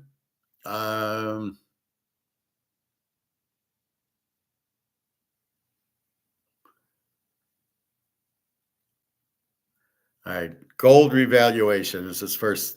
Only 2 weeks ago. It seems like it's been a lot longer than 2 weeks ago, but back on the February the 5th, what is of particular note, as I remember, is that your estimate that a gold revaluation was imminent and how this would force an unwanted audit of the U.S. Treasury gold. And it's now mainstream. It's all over the media. Let's talk about this. You know about this whole revaluation thing. It kind of went viral. And it really was instigated when the industry apologist, gold-hating Financial Times, they suddenly injected the idea that the newly appointed U.S. Treasury Secretary, Scott Bessent, may be considering such a U.S. gold price reevaluation. Now this was clearly something that had to be put in, and it was something that couldn't be hidden. And this discussion intensified after Bessent stood in Trump's office right on video and pledged to monetize the asset side of the U.S. balance sheet. So, and that was really, it's kind of to focus on assets as much as liabilities was kind of the spin, and while also promising to lower 10-year Treasury yields. And since the gold revaluation mantra has now gone fully mainstream, underscored last week with a Bloomberg intelligence interview with the Bank of America revealing that this gold revaluation process is underway. Now, these are planted to actually create a backdoor now. And I'm not talking about a rinse here. We're talking about the necessity to revalue, and we'll explain why and how shortly. But now, currently, if you think about it, Treasury gold is valued currently at $42. And okay, so if we revalued at today's price, well, actually, we were above 2,900. We just made all-time highs again, despite attempts to knock it back down. So even if you picked arbitrarily 2,900, that would inject around 900 billion into the Treasury General account. That would be via a repurchase agreement. Now, the suggestion, as this may offset the need to issue quite so many Treasury bonds this year, so on from a high level. But now, if planning to issue long-term gold-backed bonds, well, why not 3,000 or 5,000? So, why not is the question. And as we looked at in our last episode, the embedded paper to physical exchange for physical spreads, what they do is telegraph the US as represented by cash-settled comex market, that is, has to become Basel III NSFR compliant, meaning it has to be physically backed by the 1st of July deadline to comply, or it's going to have to fold. And it's not going to fold. So there's your first date, January or July 1st. They'll have to bring in more gold to cover these derivatives, which is going to really skyrocket the price because there isn't that much gold available, and they're going to have to pay market for it. And it's not going to be 3. They're now guessing $5,000 gold. So as this is coming, but they're not looking at the frenzy of what we're seeing in China, and that's just in jewelry. You're going to see the frenzy in coins and people just running to buy because as they see gold going up, as I showed you in the China one yesterday, where people said, "Oh, we buy when the gold price goes up, not when it goes down," which is exactly the reverse of what you should be doing. You should be buying it when it goes down on sale. So when that happens and people start seeing, and then they're going to have to buy, and it's going to force the price up. And when you see $5,000 gold, $10,000 gold's not far behind, because that's what creates the frenzy. Oh, I got to buy gold. Now, not that there's anything wrong with the dollar, because most people don't understand what we understand. We understand the dollar's gone. Most people don't. So they will start selling their stocks and taking out a mortgage on their house, a second mortgage, and pulling money from the bank to buy gold because they go, oh, because again, let's think of the logic of people. Why are they in Bitcoin? Because it's 100,000. It's life-changing money. I can make money for doing nothing. This is the Generation Z or X or whatever the hell generation they are. They're basically just lazy and want to I'll buy Bitcoin so I can make money. What a job I have. I'm buying Bitcoin. It's going up. I'm getting rich from Bitcoin. They don't even understand what it is or that it's worthless. And so the thing with gold is you're going to do the same thing. Oh, it's 5,000. Look at gold run. I better buy some because it's going to go. And then you'll have a Michael Saylor of gold and it'll say, oh, it's going to $100,000. You better buy your gold at 5. It'll do what Bitcoin does because it's only 200,000 tons. The only difference is you can actually hold it in your hand, and it's very limited and you can't print it. And the Russian mafia is also in gold, so that's okay. And once you see that gold's not money, gold is money, but not, you're not paying tax on it. So if I put this into a bank and I get interest on it, I got to pay tax on it. What the fuck? Not with gold. Gold just went up. I made money, but nobody knows it.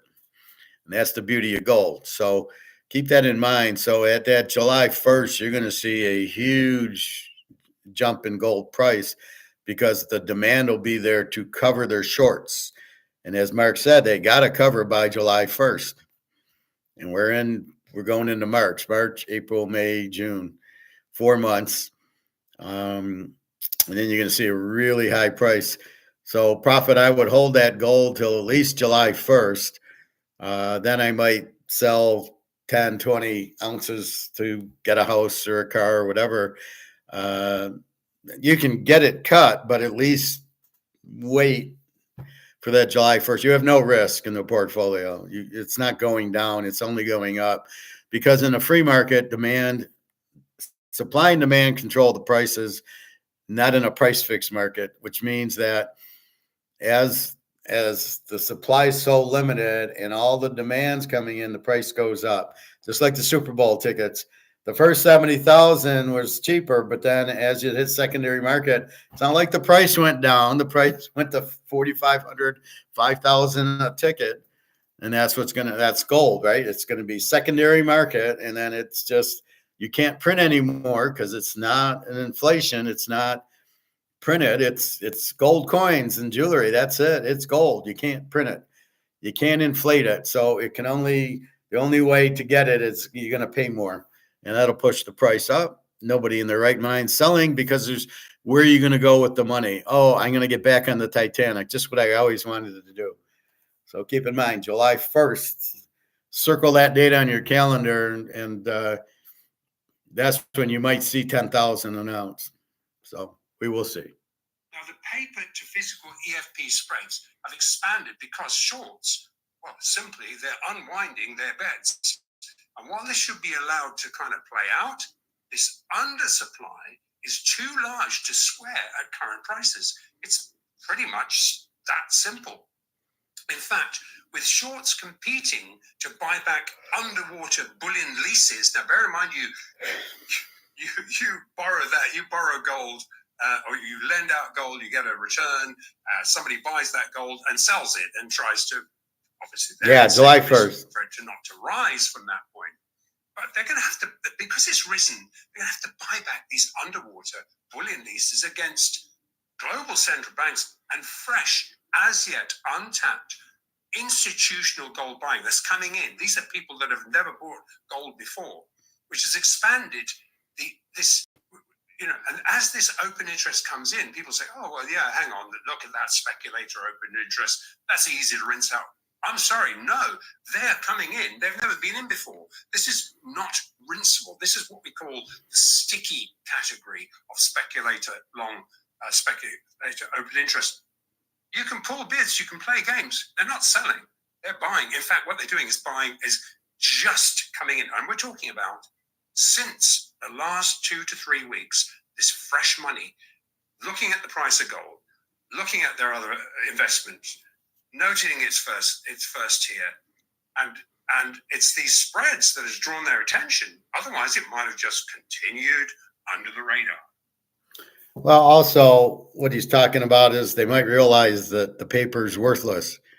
And once you realize the USD, once you realize this is worthless and your money in the bank's worthless and your stocks are worthless and your coin's worthless, you ask yourself, what is that? What can I go into? And your only answer is gold and silver. Those are your only two lifeboats. And that's why people are jumping into gold. They realize this is worthless. That's the other explanation. Profit. Is Bitcoin really limited to 21 million? I thought they were adding more coins to it. Okay, first of all, they don't have any coins. Secondly, nobody has a clue about 21 million. 21 million what? There are no coins. You cannot see any. They are all digital. Show me one coin. Do they even have a Bitcoin? This is my argument. They don't have anything. How can it be limited to 21 million if they don't even have one Bitcoin? And I don't mean those gold Bitcoins that they sell to say, hey, look, it's like gold. That's actually gold. That's not a Bitcoin. So you don't even know what a Bitcoin is because you've never seen one because they don't exist. How do you know there's 21 million? 21 million what? I mean, this is hysterical. I'm going to sell here. I got here. I swear there's only 21 million air that I have in my hands. It's only 21 million. I mean, this is a joke. I mean, how can you buy something that you don't know what it is? You can't see it. You can't touch it. You can't hold it. Can't put it in the safe. Yeah, but if you go on an airplane and you land in Italy, it's on your phone. Well, what if it isn't? What if I go to my account and it says 0? Now what am I doing? It almost sounds like paper gold. Well, in your ETF, you've got gold, but it's not physical gold. You got paper gold. And the dollar collapses. Well, no, you don't own any gold. It was just paper gold, and the gold and the paper's worthless now. So all that gold you had in your ETF is worthless. All that Bitcoin money, yeah, it was really digital. It's not real. You don't own any of it. And your account goes to zero because they flux all the accounts to zero because it doesn't exist. Why would people buy a piece of air? I don't understand it. It just blows my mind. But yeah, if I do go on an airplane and I have a Bitcoin and it's worth 100 grand, I can land in Italy and I guess sell it into my bank, and then it'll be in there and I can ATM it out. Yeah. Oh, geez, I never. Oh wait, I could do that with my dollar, can't I? I could have it in my bank and just ATM it in Italy, and yeah, there's really no difference because I wouldn't take 100 grand on an airplane. I would just use ATMs wherever the fuck I am. These stories by Sailor, guy's a fucking idiot. So that's Bitcoin. Now, who knows what's limited to 21 million? 21 million? There is no coins. That's the beauty of it. There is no coins that exist. You might as well have Madoff. All right, July 1st, Canada Day. Good to know. Yeah. Are you Canadian, Prophet? I thought you were US, but that's okay. I don't hold that against you. But yeah, Canada Day. Isn't it that Canada, July 4th? They had to invent a holiday. They do the same with Thanksgiving. It's like in October, just so because we have Thanksgiving, they had to have Thanksgiving. Yeah. Okay. Anyway, no, I mean, who knows? How can it be limited to 21 million when we don't even know what it is? You obviously have never seen it. You get something in your account. Are you smart enough to empty your account before it goes to zero is the question. And everybody, it's going to, the perfect Ponzi scheme is, it's going to go up to 200,000. It'll go up to 500,000. Well, what's it and how will it go up? Based on demand, the only demand's a Ponzi scheme that more people get in. And if nobody gets in, the price goes down because it's not anything. It's not real. So you want to play that game again? I'd rather go do Madoff. At least I got 15% every month. Again, I had nothing. But if I wanted to, I could cash in Madoff and he would pay me off. But nobody wanted to because they like getting that fit because it's always going to get 15%. Bitcoin's going to go up to 1 million. Yeah, it's going to because I say so. It's just so stupid. Canada and America Thanksgiving both used to be on the same day in October. Yeah, now we're November and they're still October. I remember when I worked at Canadian Club, it was my bosses were Canadian. They lived in Walkerville or Windsor, and just on the other side of Detroit. And it was real nice. They're real nice people, good people to work for. Smart Alex, but in a good way. And they were pretty good with you. You worked hard. They were there. They supported you. So that's kind of what happened. It was a good place to work. But yeah, they did that. And then there's like Boxing Day for Christmas and all these strange holidays. But one of the U.S. presidents moved it to November as a kickoff to the Christmas shopping season. Probably J.P. Morgan would have done that. Even though he wasn't a president, he probably did it so he could make more money with Christmas. But yeah, I could imagine that's why they did it. All right, let's see, Mark. So, and most liquidity providers that face them and us assess it's going to require $3,500 to $5,000 gold price to bring enough gold to market just to bring the LBMA and CME into Basel III compliance. And so really to answer a slew of fresh subscriber questions, this week I'm going to expand on how an impossible to avoid global gold price revaluation is expected to actually roll out. And with Senator calls now for Doge to conduct a full audit of Treasury gold and empirical evidence of multiple ownership claims on the Fed-managed portion of the US Treasury gold, when it's revealed, this mismanagement of gold assets may end the Fed as we know it, and at what price this revaluation is likely to be anchored into the various scenarios that we look at. Now, blindsided by the race to bring physical gold into the US, what it is expose the LBMA CME physical delivery default, which is occurring under our noses in London. And not even the Bank of England can address this, supply enough bullion to address this. Instead, paper gold warrants for future delivery are being issued instead of bullion in an attempt to buy time to deliver. In fact, these paper gold contracts are coming at a discount because nobody wants them anyway, because they are not going to get delivery of them.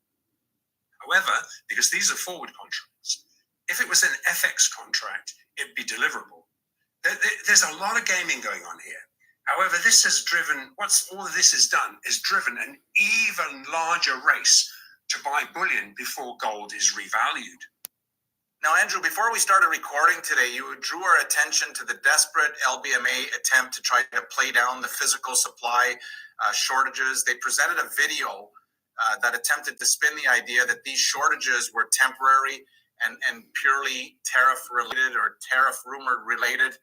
But just as we looked at last time, we know that these shortages are the results of years of Western gold flowing from the east or to the east from the west here, which has left no bullion to meet the unexpected U.S. demand. However, the video that they put together generated quite a few questions. Can we start right here? Yes, and here is the link. So we're putting that link in, obviously, in this episode here. And what it does, it parachutes you into this cobbled together, globally blinkered, in-house, apologist-generated video. So there we are. So you can look at it yourself. Now, but basically, I mean, as I say, if you can be even bothered to endure a wasted hour of disingenuous spin, trying to justify these 12-week delivery delays, up to 12-week delivery delays to obtain bullion, they were simply caused by the requirement to just remelt some 400-ounce bars, of which there was lots of. These standard bars that are in London, they had to be remelted into 100-ounce comex standards. And this was really the sole cause of diverting refiners' capacity. Hence, it's just short-term refinery backlogs, essentially. Well, and then, of course, these things are sort of orchestrated exactly 5 days later. Last Friday, it was no coincidence we evidenced a rigged sell-off of a $75 sell-off following the highest ever spot gold fix, which was at $29.38.05. So they waited till it had fixed in central bank demand and pulled the bids and tanked it $75. However, these desperate measures are not fooling everyone, and it was definitely coordinated. And least of all, it's not fooling the central banks. Hence, the paper gap got quickly closed and we're talking about it this morning. Is Wednesday the 19th, and it got closed completely. So the gap down got closed. Why? Asia buys and the West sells. But Asia. So what she's talking about is last Friday when it went from 29.38 down to 28.80. And everybody's going, what's going on with gold? And he's saying it was all bullshit. And Asia, it's just Asia buying, because it was done after Asia goes off. So the COMEX is 3 sections. You start with Asia at about 6 o'clock to, 2 in the morning or so. Then London or Europe comes in about 2 and it goes to 10. And then the US goes from 10 to like 5. And so when everybody else is gone, the U.S. starts trying to manipulate it down the price. And Asia's sitting there going, great, we can buy gold instead of $29.40 at $28.80, which they did Sunday night. And it went from $28.80 and now it's back to $29.30. So it was all bullshit going down to $28.80. And they lost a ton of more money because they're doing derivatives saying, I'm going to sell at $28.90 and 30,000 or $2,900, $28.90. I'm going to sell. They're doing derivatives. And then here comes China to buy it back up, and all these derivatives that they did are fucked because they'll never get the price down to where they need to cover the derivatives. So it gets delivered to China at 28.80, and they're loving it because they're buying it instead of paying 29.40. And when you're buying as much as they are, they love it. So that's what he's talking about, which is what when we saw comex go down to 28.80, we're worried. And that's why I say, don't worry, it's all derivatives. It's all paper. It's all bullshit. And that's what I mean by it. So don't worry. Even the price of 29.40 is not close to the price. Profit, I had a thought. So how are you going to get these bars? They're going to be shipped to you. And how are they going to be shipped to you? UPS, FedEx, and then don't say they're gold. You've got to say they're toys or something, because they won't make it to your house if it's gold bars. So you got to be real careful. And then who's shipping them? I assume a bank. So I assume if you want to move them to Switzerland, you would then ship them to Egon or the Swiss vaults. You might want to put a lot of them in a vault, or you have a safe in your house, and you just put them there. And who knows? But you don't want them in a bank in a safety deposit box. You'll never get them the fuck out. And then you want to be pissed. You'll be pissed. So that's what they're talking about. So back to Mark. Much more than the West sells.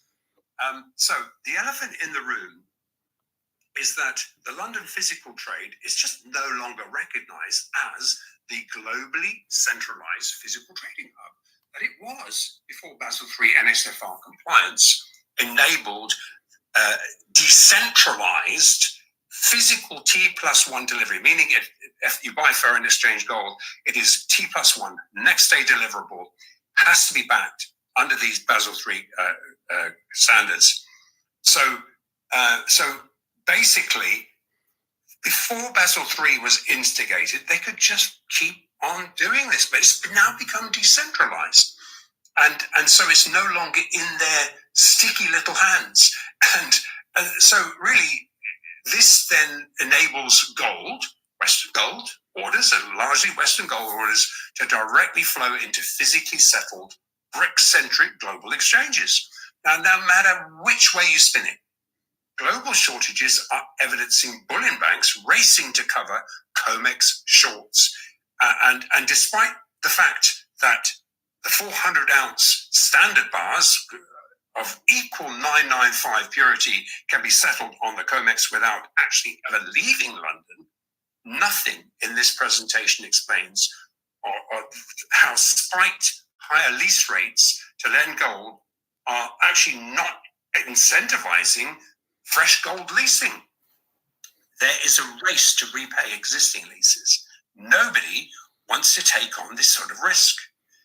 And notwithstanding fresh institutional inflows into the eligible category of the comex, i.e. it's not tradable, it is in your name, at the comex, it's not traded, or into privately vaulted physical, and also into exchange traded fund gold. I mean, a lot of funds can't really deal in physical, but they can buy the ETF. So it's forcing, and what they're doing is seeking to richly to gain exposure to the only other alternative first-year asset class, which is gold. And of course, all of this is happening outside the CME LBMA bubble. Now, central bank sovereign physical gold buying is increasingly being sourced directly from producers and refiners, with the bulk of fiat foreign exchange gold, i.e. Unbacked gold. These gold physical conversions are actually flowing directly into bricks facing exchanges and alchemized. Now, furthermore, given that central bank sovereign monetary gold purchases do not require reporting, an increasing percentage of these Western gold outflows are settled outside of the SWIFT messaging protocol. They don't even get recorded. In fact, to escape sanctions and freshly instigated tariffs, a large barter trade is evolving, into which no better fungible barter benchmark is than gold. What else could you benchmark better? And the point we're underscoring is that US gold stocks are being openly targeted. And New York dealers are facing the realization that as fast as they air freight Bank of England LBMA gold in, it's being freighted right back out east almost as fast. In other words, the cash-settled COMEX exchange for physical mechanism has become a gateway to obtaining undervalued US gold supplied just as New York dealers are being short squeezed against their asymmetrically imbalanced short futures positions, where they've taken a short position essentially against a long holding, but they've sold way more shorts than they held in physical form. So that's simple as that. But every central. So that's what's happening is when we got all the gold in from London, it went right out. It was just to cover derivatives and short positions. So we're shorting. So we're the only country stupid enough to, when the demand's up to here, we start shorting. Yeah, all these people are wrong. They all want gold, so we're going to short it. We're going to say the price is going to go down. Who the fuck is this stupid? The price is going to go down and the demand keeps raising the price. Only an idiot would be that stupid to sit there and short gold when everybody in the world's buying it. The demand's high, the price goes up, and you're shorting it. Good God, these people are so stupid here. So when they get gold in from London, it's to pay the derivatives, and then it's not for gold-backed currency. It's not for anything. They need the physical gold to send to Russia and China, which has claimed the gold on their derivatives, and they should stop doing the derivatives. So this is where COMEX is basically sunk, because now all they're doing is getting gold to pay China and Russia. So they don't have enough gold, and so all the gold they can get in goes right to China and Russia. We don't keep any of it, but we owe so much that there's not enough gold left. So the price must go up, because to get the gold, you're going to pay more. And nobody wants it. Nobody wants the paper. The ETFs is not physical. It's paper. So you don't want to be in an ETF. You must buy gold, and you better buy it soon, because it won't be there. And that's the problem. I was talking to somebody, I don't recall where, maybe at the club. I don't know. I don't remember where. And he said, yeah, I'm going to buy some. I said, but you don't have time. You better buy it now.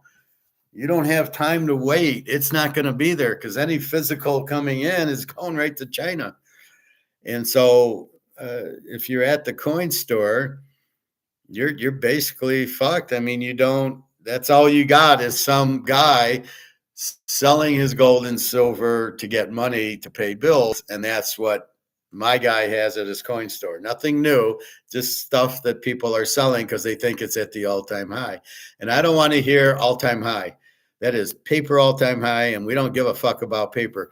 Paper's here. Physical is here. I only care about physical gold, not the paper gold, right? So stick with this. This is why you buy physical. You don't buy ETFs is this, IRAs are this, ETFs are this. This is going to the store and getting physical, or going on eBay or SD Bullion or whatever and buying physical. This is the only thing you can buy. As in Bitcoin, where we don't even know what it is, that would be like an ETF. So Bitcoin's sort of an ETF. Well, it really doesn't exist. But if you're dumb enough to pay $100,000 for a piece of air, then good for you. And then it goes up, and you're dumb enough not to take profit on it, then I can't help you if you have no idea of what you're doing. If you want to, risk your money, at least if you bet a football game, you get a ticket. You go, yep, here's my bet. I got Philly plus 7.5 and over. Boom, there's my bet. It's $1,000. Oh, it won. I go cash it in. At least you have something. You got to have something. You can't blindly buy a real estate trust or a Bitcoin or a crypto that doesn't even exist. And there's nothing you can tell me that is going to tell me it exists. It's not backed by anything. It isn't even real. There's nothing there. It's thin air. How the hell are you paying 100 grand for thin air? I'll take 100 grand and I'll sell you thin air. Well, what are you you this stupid? Oh my God. All right, a little more, Mark. Let's see.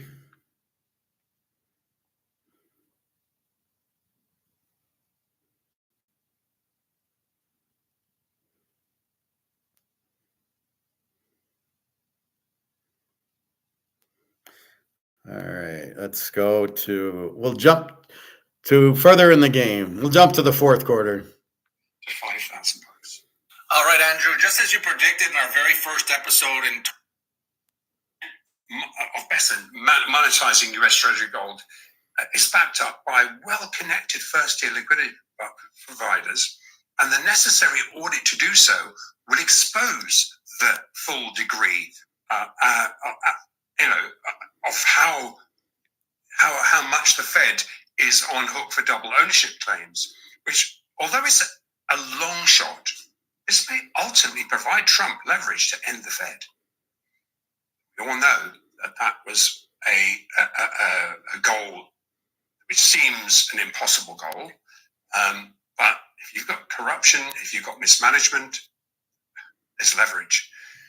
Whichever way you cut it, though, if the requirement to repay all of these deeply underwater gold leases, loans, swaps will have to be concluded by the 1st of July, which is the latest date Basel III NSFR standards have to be adopted, there's only in these paper bets that infest this 8,100 tons of US gold reserves and related non-compliant Bank of England gold loans, they'll have to be bought back at full market price. Hence, the reason it's going to have to be revalued higher. What would be ahead of an inevitable gold price reset. So while the Fed has hidden beneath trillions of dollars of paper market promises that are backed with paper-backed US Treasury derivatives, the problem they are now experiencing is that there's a shortage of physical supply at current prices, which is worsening the run on these gold derivatives as lenders demand borrowers buy back these bets to return them the bullion that they lent them. The trouble is the bullion is simply not there, which is triggering a race to buy this gold back into an exponentially rising market price.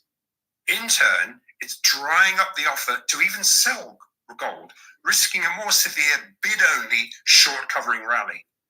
That even rising lease returns is not incentivizing lenders to double down on these bets and defer prior delivery obligations by just keeping on adding more leases. At best estimate, the equilibrium price is $3,500 to $5,000. All right, Andrew, just as you predicted in our very first episode. So what he's saying is Fort Knox might have 8,000 tons. It's all Chinese. And they rehypothecated it, or they leased it to China. China got the gold, we got the money. We had an asset. It's like saying, here, you can, I'll lend you the Montana card, but I actually give you the Montana card and you're going to give me 100,000 for it. But I might want the Montana card back in the future. And you take the Montana card and you sell it, or it's in you're never giving me this card back. That's rehypothecating the gold is what he's saying. And it's been done. Oh, I'll sell it to Joe and Fred and Bill and Steve. I sell it 4 times. I only got 1 card. Pretty good. So now I want the card back. So I've given the card out, rehypothecated 4 times, but nobody's going to give it back to me. That's Fort Knox. So the 8,000 tons could be there, but it's been sold or rented to China because we needed money and they wanted gold, but we're never getting it back. It's gone. China's not giving it back to us, and there's nothing we can do to get it back from China. That could be why we want war with China or war with Russia, is because of the gold, which wouldn't surprise me at all. That's the perfect reason to go to war. But that's not going to happen. So you basically have all this gold in Fort Knox. If there is any, it's rehypothecated 4, 5, 6 times. It's not the US's gold, which is the point I'm trying to make. And then if you have to get it back to settle all these July 1st derivatives, then you need physical gold, and you got to get it, so you don't care what the price is. And there goes the price. And we're going to see $5,000, $6,000, $10,000 gold just on that. But as that happens, then all the people who are fucked in all these other countries realizing their dollar is worthless, which isn't even talked about, then they start getting into gold, and people are going to notice it. They're going to say, look at gold. Gold's going up. Maybe I should buy it. It's 7,000 now. It's 9,000 now. And in comes more people buying and buying and buying. And that's why we don't sell now. And that's why I tell Profit, don't sell an ounce at only 3,000. You want to sell it after July 1st when it hits 7, 8, 10,000. Maybe if you want to sell a few ounces then. Yeah, it'll affect the gold. It'll affect the US dollar, but the US dollar is worthless. So it's not really a big effect. The dollar is worthless because you've printed it to death, not because anything to do with gold. And inflation is the dollar being printed, not prices. So, you got to get the right story, because what they tell you, I don't smell what they're cooking at all, is, it's the prices going up. That's a bunch of bullshit. Gold has no effect on the dollar. They're totally unrelated. It is not a hedge on inflation. It is an asset. Is this a hedge on inflation? No. Is this a hedge on inflation? No. These are just assets. The Rolex, just an asset. Gold is just an asset, although it is money. We do need to blow up the central bank, would be wonderful, because it's caused nothing but war and depression and recession and trade cycles. Name one positive thing the central bank's done. You can't, because it hasn't done anything positive. It's bailed out all these banks, but not the Madoff people.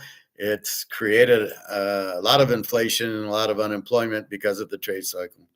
So we'll be very happy to get rid of the central banks. It shouldn't even be there. It's not in the Constitution. In fact, in the Constitution says you should not have a central bank, and you should not have money that isn't backed by gold and silver. Okay.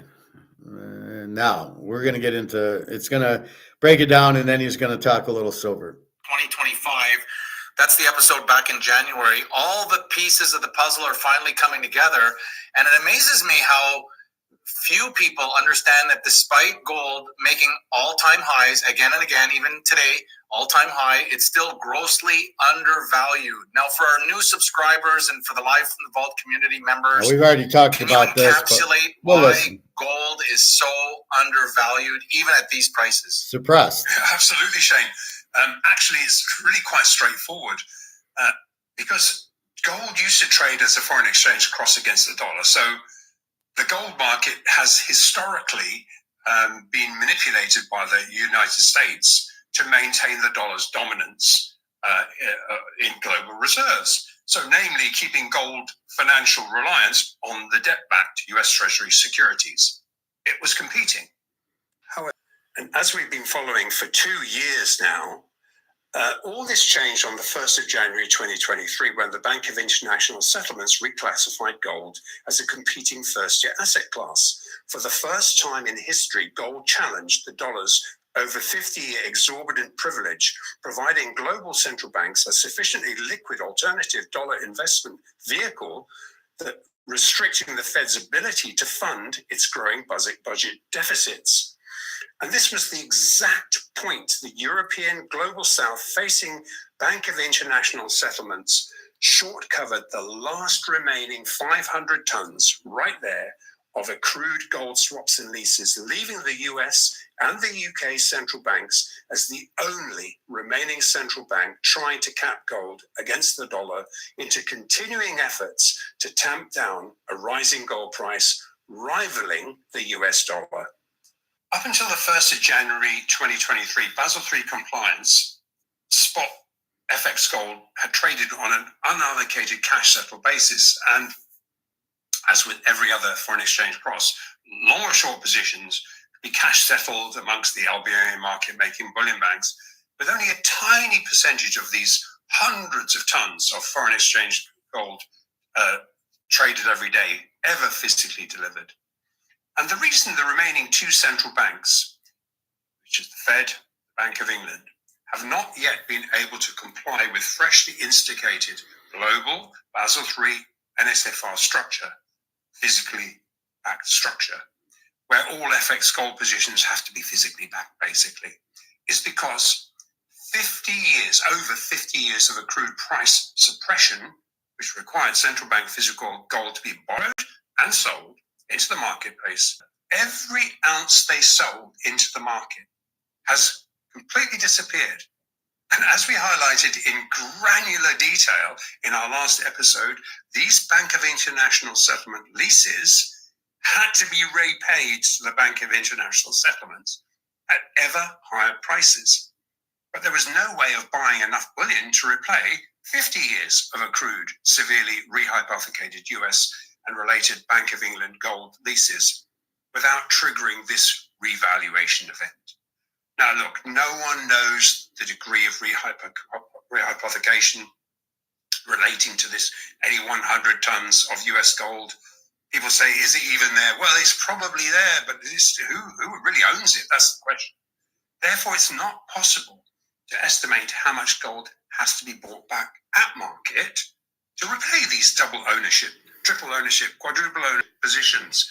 And of course, there was no audit since the 70s, so how does anyone know?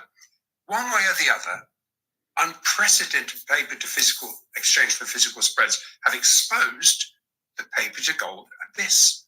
And the offer price to sell real physical gold will have to rise to an equilibrium level significantly higher than at current paper diluted prices. There's a massive gap to fill. However, in reality, as every central bank, sovereign and institutional trader knows, the massive paper gold to physical gold imbalance is exposed by these up to 12-week refinery delays. Defaults. And even an offer of 10% lease rates to borrow central bank gold isn't incentivizing anyone to take that trade. Not even the ability to employ these GC4 contracts and forward promises allowing double ownership of local London bullion to remain in the vaults has adequately closed these EFP spreads. Yes, they've closed a bit, but there's a huge gap to fill. And if this was just localized between the LBM and CME and you didn't have a global market sucking this physical out, then the paper to physical abyss could be papered over long enough to allow maybe a 10, 12 week 400-ounce kilobar refinery backlog to catch up. And such is the spin from industry apologists. However, they're Western blinkered assumptions that dealers standing for delivery in New York will actually ultimately end up with an imbalanced oversupply, which is what they're trying to spin. There'll be way too much gold there. And that they'll be able to cash settle this imbalance against an undersupplied London. This is disingenuous, and it is just historically ridiculous, notwithstanding that central bank demand is evidencing global bullion flowing east. The reason we're seeing refiner backlogs for 100-ounce bars versus paper settlement is they need to ship these bars to New York to cover the shorts ahead of the fast approaching. I mean, think about it. 1st of July, Basel III deadline. That's not long when you've got this kind of a hole to fill. And obviously, US markets have to comply at this point. Hence, all the remaining asymmetrically imbalanced, non-compliant COMEX shorts that are not fully hedging, fully compliant foreign exchange spot structures that are deliverable, these shorts have to be covered. And into this by stealth de-dollarizing effect, the more global central banks that back their individual foreign exchange currencies with gold, the less dependence they have on the dollar as a means of exchange. And we've looked at this before. All right. So as he's saying, it's been suppressed. The price has been suppressed by these derivatives. That's why we say gold at 3,000 is a fucking joke. That's where I come up with 10, 20,000 an ounce gold, is because they're the demand at 3,000, people are willing to spend this. Let's call it 10 grand, and you're selling it at 3,000. So you don't know what this is, but you know at 3,000 the demand's huge. And that's what's pushing this up. If the gold is 10,000 or 20,000, you probably wouldn't have half the demand. But if you can get a $10,000 ounce of gold for $3,000, you're standing in line to buy it. It's like, I don't know, a steak at $2 a pound, a New York strip. Yeah, the line's going to be out the door. Oh, I'll buy 20 of them. And that's what you got. So 3,000, everybody realizes that's a ridiculous price. When the market needs gold, everybody wants, the demand's high, it's 10,000, at least 10,000 an ounce. And now you have this July 1st date of the tier 3. You gotta cover your shorts. You're gonna see. I would not sell an ounce. I would buy as much as you can, and you got till July 1st, and you'll probably see it revalued at $10,000 at least, maybe 20. Come July, because they have to, because they can't. There's too much demand for the gold, because everybody realizes this is shit. And then you got BRICS all going gold.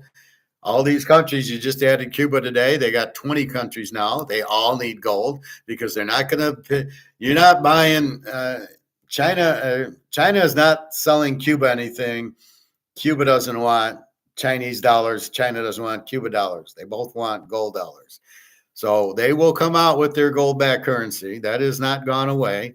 They're just waiting, and they're waiting for, they're just buying. They're going, well, we could come out with it, but shit, the gold's so cheap at $2,950, $3,000. Let's just keep buying it and buying and buying it until it finally gets to 10, and then we'll produce gold-backed currency. And Zimbabwe's loving it, because they already have gold-backed currency that's set to market, and now the market's 29, and then 3, and then 35, and 5, and Zimbabwe's going, yeah, okay, this is what, because theirs is based on the price. They're not fixing it at, whatever, gold at $1,000 or anything. So that's what we have. So we'll continue. There's a little bit on silver that's coming up, but this is why it's undervalued, because it's never been valued properly. When you have derivatives and when you have the government, this is why government price fixing doesn't work, because the government doesn't know what this price is by price fixing, right? If you keep the price here and the demand's here, you don't even know what this price is. But that's why if the Montana card, right, we know is 100,000, I'll put it here. We know it's 100,000, and so that's what demand is, and demand and supply equal at the 100,000. But it's not like the price is here and then here's the demand. In eBay and in a free market, the price is equal to the demand, and they're both 100,000. That's the point of it. That's why you cannot have price fixing. That's why it never works, because once you take this balance out of the equation, you've got to keep this here, right? So if you want to sell a Camry for 35,000, but the market's at 25, you can't sell it because there's no buyers. You've got to go where the buyers are. This is the price you sell the Camry at. You can maybe inch it up a little, but when you got gold up here and you got the comex down here, you don't even know what this is. So you got to just let this price go until it finally gets equilibrium, which is what everything does in the free market, which is why the free market is so much better, the Austrian way, than the Keynes way. The Keynes way is this: oh, we're going to set the price here. We don't know what the demand is. Or we're going to set the price here and the demand's here, like a Camry. That's the problem with Keynesian and that whole communist thing where the government's going to set the price, but we don't know what this is. That's why you do Austrian economics, because Austrian economics says we mirror this. We let this lead, and then we price it at whatever. If this is here, we go here. If it's here, we go here. We don't try to guess the price of what we think it should be and have the government price fix it, which is why communism, socialism never works, because they're trying to guess the price instead of just Get out of the way. Let the market run it. All right. Even if you don't have a formalized BRICS currency exchange, and believe me, that is not dead. Aside That's from the that, gold-backed currency. the more an individual central bank backs its fiat foreign exchange currency with gold, the higher up the FX league exchange table they move with the valuation of their currency, what it will buy. Notwithstanding sanctions, tariffs, and SWIFT and dollar confiscation, de-dollarizing risking drivers, forcing people to basically buy gold and silver and swap their dollars or not use dollars because of these issues. The highest per GDP percentage gold-backed BRICS currencies are China and Russia. So a lot of non-dollar barter trade between nations are valued by anchoring these foreign exchange trade by buying the yuan or the ruble, and then by using these benchmarks to value non-dollar denominated commodity trades and investments in each other's currencies. So to add insult to injury, there's talk of Musk joining the campaign for sound money. Wouldn't that be cool? And by the way, just as a little note here, Goldman Sachs came out a couple of days ago, saw it on Bloomberg, and they're all over Bloomberg. Yeah, 3,300 gold is where we would see it this year. All right, Andrew, and if you're seeing that in gold, what the heck are you seeing in silver? Yeah, I think, Shane, last week's Live from the Vault, Peter Kraft's silver episode, do you know what? He does an excellent job of summing up where silver is in the medium and the longer term and why it's poised for a significant rally. I think we should put a link in because it was really, really good if you missed it. Peter sees $35 in silver. I'm talking about short term, based upon the overhang of short interest to massive supply deficits. Now, but the majority of liquidity providers that we face at the moment are indicating the next pause will be $38. Now, Bloomberg is now raising the odds of silver moving higher too, saying keep an eye on silver as it starts to pick up versus gold. That's hardly an incentive to double down on a silver price suppression, is it? So here's the link for that. And for the record, shorter term, despite last week's bid pulled sell event, no technical damage was done in silver or gold for that matter, into what is perceived to have resulted in just a simple gap close. And as we discussed in our last episode, the cartel's breakpoint is widely considered to be around $35, which is kind of Peter's level, where we might see a pause, which would easily, though, if it breaches that, if it was run through beyond that, it's going to trigger a bid-only short covering spree that will obliterate the synthetic ratio bubble, which is currently at a ludicrous 80-1, which is ludicrous. Now, silver has been lagging gold, but shortages in silver are even more extreme, especially as refiners are deferring orders for silver so as to focus on refining more profitable gold orders at maximum capacity. So, no thank you. We'll just carry on with what we're doing more profitably. But what this means is that they're only taking forward locked-in foreign exchange orders for silver, so you can go and buy an FX spot order, and these will ultimately be put through for delivery. So you can lock yourself in. And so basically we kind of discussed how that works. So essentially, as with monetary gold, even though silver is not NSFR compliant, when you lock into a monetary FX silver price, it's a foreign exchange price, that is indexed at that price. So as I say, even if silver rises to $50, for example, you're still hedged at the price you bought it for. And of course you're happy to take delivery.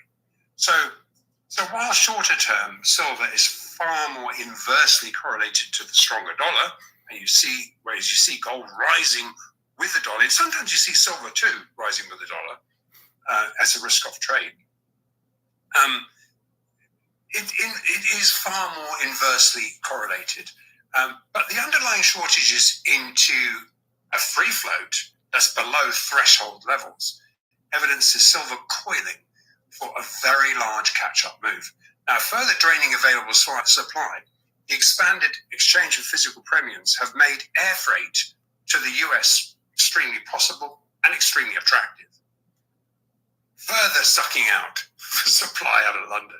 So the aggregate liquidity provider estimate is that upcoming physically driven shorts, the short squeeze that will be upcoming, inevitable short squeeze that will be upcoming, will ultimately close the ratio gap to where it was in 2011 at 33 to 1. Now, it may be 36, but it's somewhere in the 30s, which would currently, at 33 to 1, that would currently value silver at about 90 or 100 bucks. But just think how a gold price revaluation is going to impact related silver. Liquidity providers anticipate a range of between $50 and $200 an ounce once gold breaks out of its cap range. Now, if we do see gold actually capitalized or monetized at a higher price to cover these massively hypothecated positions, and it is not 2,900, it's 3,000 or 5,000, then you start to look at the upper end of that range. So silver resistance is perceived to be at its breakpoint level now, facing the tightest silver market since COVID refiner shutdowns, and with free float decimated below critical threshold levels. It is very, very, very close by. So really, to wind up this episode into all the geopolitical and tariff uncertainty, it's clear there's only one reserve currency in the world, and it can't be printed. The only question, of course, is left to ask our loyal subscribers is, are you ready for a gold and silver price revaluation? In other words, did he actually just say it can't be printed? And who did he get that from? Because I've never heard him say that in the 3 years we've been listening to him, but it's something I say every show. The reason you buy gold and silver is because it can't be printed. Therefore, it can't be inflated or debased. You can debase it by taking the gold and silver out of it, but as long as it's 1 ounce of 999 silver, it can't be printed. You can only take silver to make silver. You can't put copper and brass into it and then it won't be 999. So he just said it can't be printed. Somebody's listening to our class, but we don't know it. They won't tell us. No more from Prophet. Anyway, yeah. So you can see it's as gold goes up, it'll be too expensive. So we have our gold market, right? 10,000 an ounce, and we got the price of 3, and the price will go, and then the price hits 10, and when the price hits 10, we're at equilibrium, right? This is where I want to sell it. This is where I'll buy it. This is where the buyers are. So right now at 3, you have buyers at 10, and they keep buying and buying and buying and buying. That's why the derivative market isn't working, comex, because they're willing to spend this much on it, and you're dicking around down here. You need to let the price run to the demand. But when this gets this high, now we've got silver at $30 an ounce, and then people go, well, this is really high at 10,000, and now the silver buyers start jumping in, and they're here. They're at 100, they're at 500, they're at 1,000, and you're still dicking around at 30. So again, this has to go. And because of the gold being so expensive, that all of a sudden it's like, oh, the Domenico steak's $20, but the New York strip's 10. Oh, I'll buy the New York strip. And that's the same thing happening here. Because of gold getting too expensive, I'll buy silver, because let's understand, it's money. Silver is money. It is real money. And so it might not have the value of gold, but it's still better than monopoly money. So do I want to be in monopoly money or real money? And I want to be in real money. So I sell this for silver. And that's what I'm at. So if you're going to make silver 30, you have the same scenario. You have people willing to probably spend 500 an ounce on silver, and it's at 30. I mean, this again is price fixing at its worst. This is the stupidest people in the world selling silver at 30 when the demand's 500 or 1,000.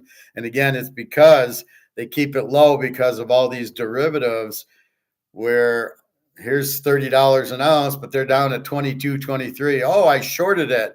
I was hoping the silver price would go down. Yeah, you're a fucking idiot because demand is through the roof because you have massive inflation on this. This has no value. Why would you short gold or silver when there's no other lifeboat to go in because you printed the money to zero?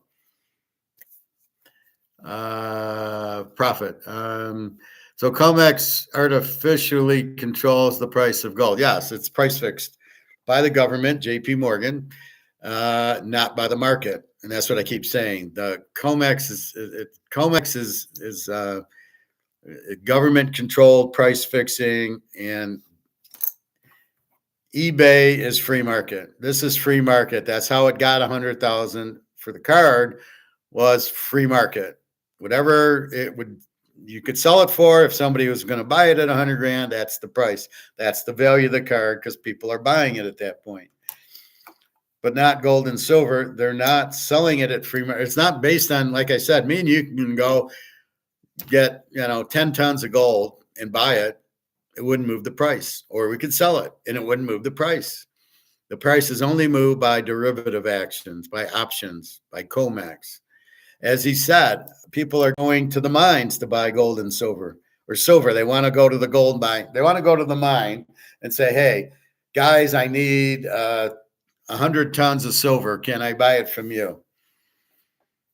So they're not going to COMEX for it because COMEX is really a price fixing thing. It's not an actual warehouse. It's not like a store. Oh yeah, we got 10 tons of gold. Here you go, or 10 tons of silver. That's really not what it is. It's just a price fixing mechanism. That's all of COMEX, coffee, orange juice, and everything. It's all price fixed. It's not reality at all, which is how the market works. That's why we use Austrian economics, because the market sets the prices. I'm going to sell this. What are you gonna give me for it? This goes for like 35,000. What are you going to give me for? Oh, 35,000. Here you go. But the market dictates what you'll give it to me. Now, if you say 1,000, I go, no, it's not enough because it's a Brady rookie, it's a Bowman Chrome, and it's a refractor card, which go for a lot more money. So therefore, no, I'm not going to let you have it for $1,000. We'll do a fair trade, and that's what fair trade is. Free trade is there's no tax, nothing. A fair trade is, what am I willing to part with this for? And it's a Brady refractor rookie card, and it ain't going for less than 20,000. And that's how that works. So somebody will buy it, and then it's how much will the buyer pay for the Brady rookie card? But it is a chrome and it is a refractor. How much will you pay for that card? And I'm looking to sell it at the optimum price. So I'm not, I got to be careful. I don't want to sell it down here. I got to find what is this price? Is it 10 grand? Is it 30 grand? Is it 50 grand? That's what I see a lot of them, but I don't see a lot of refractors. It'll be a Bowman. I'll see this card on eBay for 20 grand, but it doesn't say refractor. I got the refractor, and you can tell by the shine. I don't know if you can see it that much, but it shines. If I get the right light, it's a very pretty card. But I'm only there's a price I want to sell it for. It's like gold. The guy at the store said, this is back a couple years. I'll buy an eagle from you for $2 grand. We're out. I said, add a zero. At 20 grand, I'll sell it to you because I think that's the fair price. That's what it's worth for me to sell it to you is 20 grand, not 2. And now it's 3. And we'll watch it go up. And when it hits 20, then I might be willing to sell it. Maybe, maybe not. That's why I keep buying gold. And that's why you guys go, well, should you buy silver? And I go, keep buying gold. Gold is the king at this point. You don't want to sell your gold for silver. Don't worry about the ratio. We have no idea what the ratio is because it's all paper, right? It's COMEX derivatives. So who knows what the real ratio should be. It could be even. There is a little bit more silver than gold, but not a lot. It may be 2-1. Maybe it's 5-1. We don't know. Who the fuck knows how much you get out of the ground versus gold versus silver? Who the hell knows?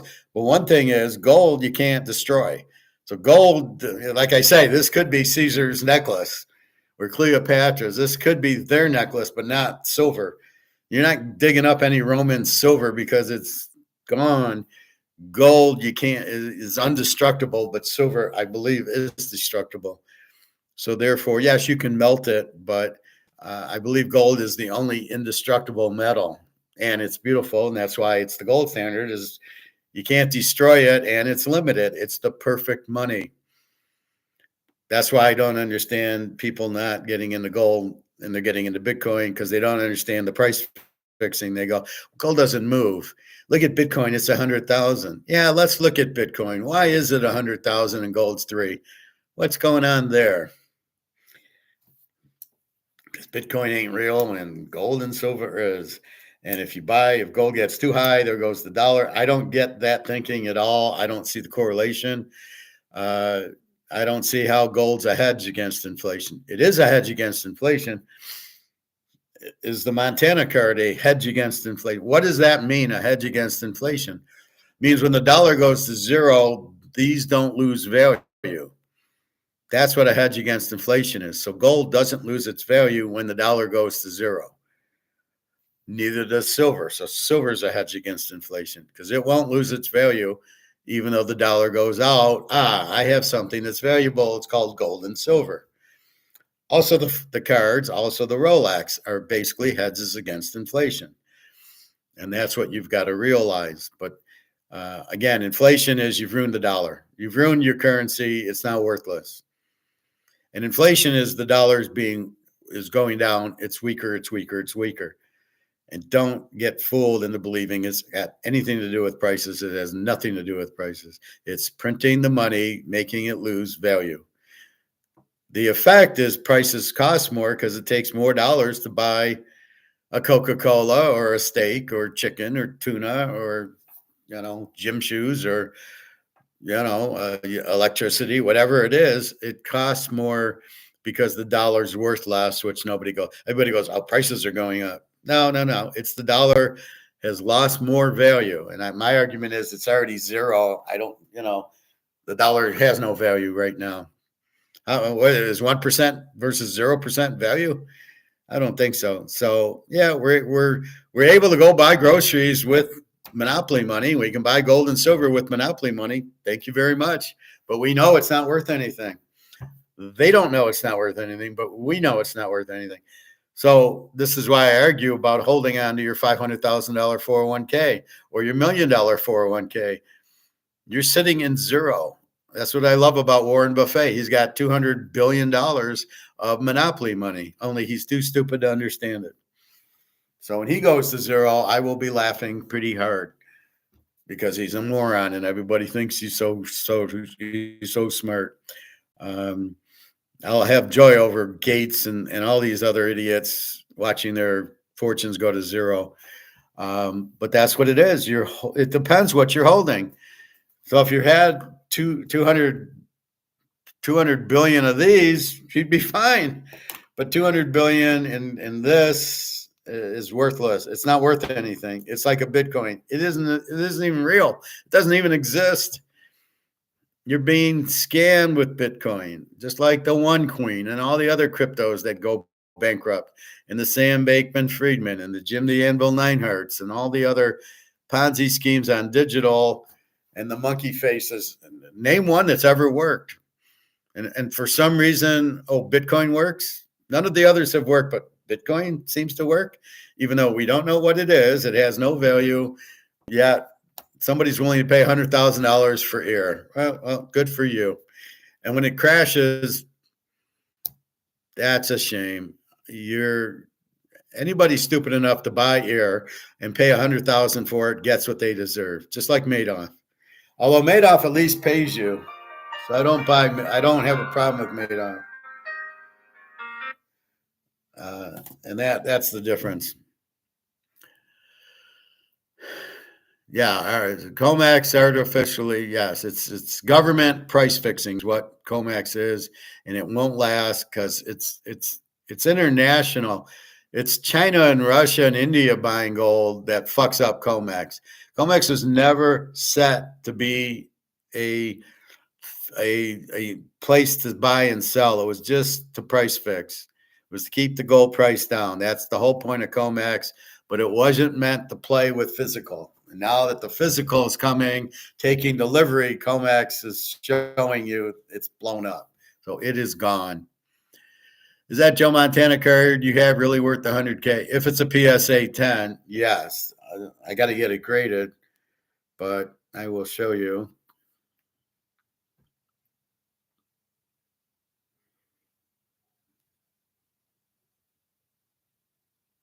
And we're up to 29.38 in gold. Go, go, go.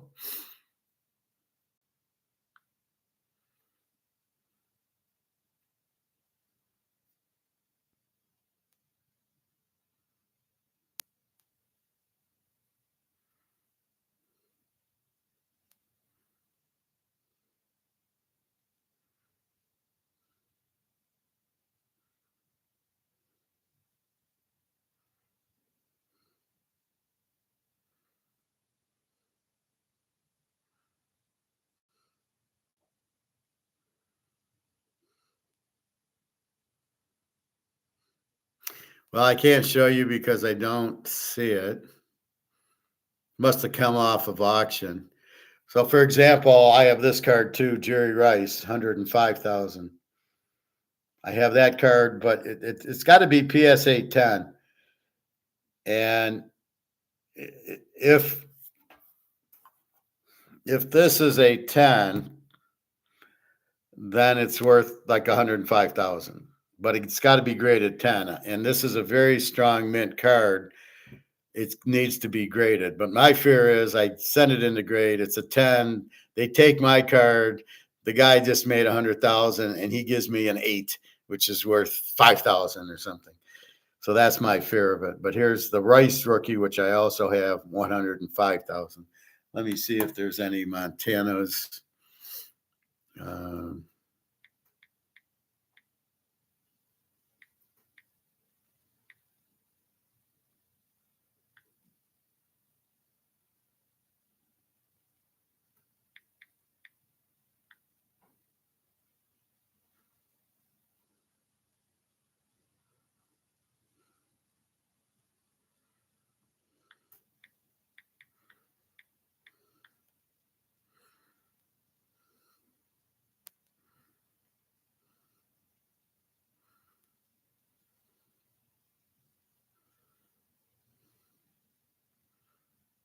So here's one for 75,000.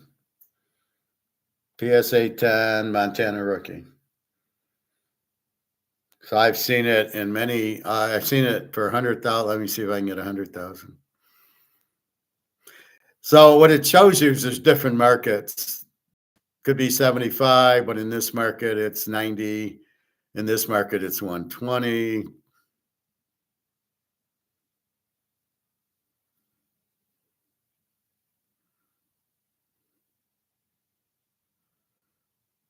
Well, let's go into sold.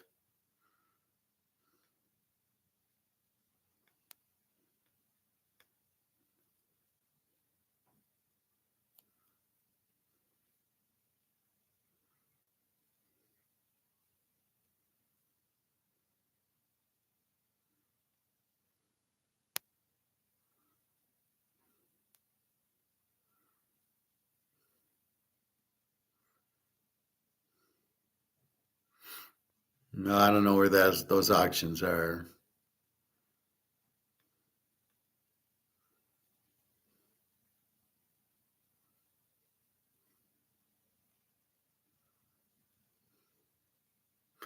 And don't ever get the card autographed. That doesn't help you.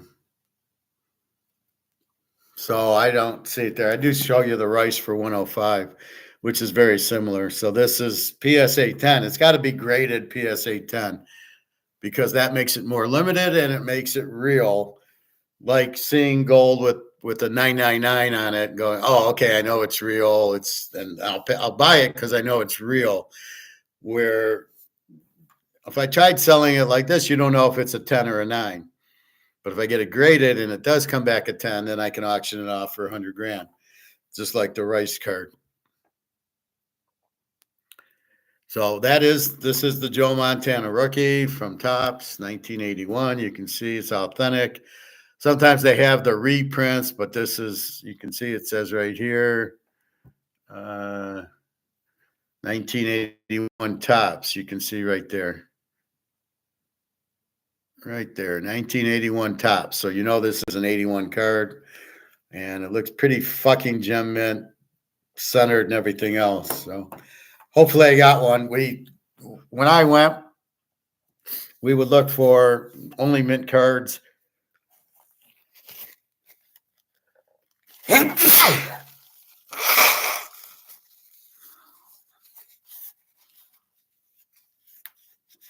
To be a mint card, you have to have 4 strong corners. Corners can't be bent. They have to be sharp, perfectly centered, or at least 60-40. The picture has to be a good picture, no pen marks, no nothing, no creases on it and everything else.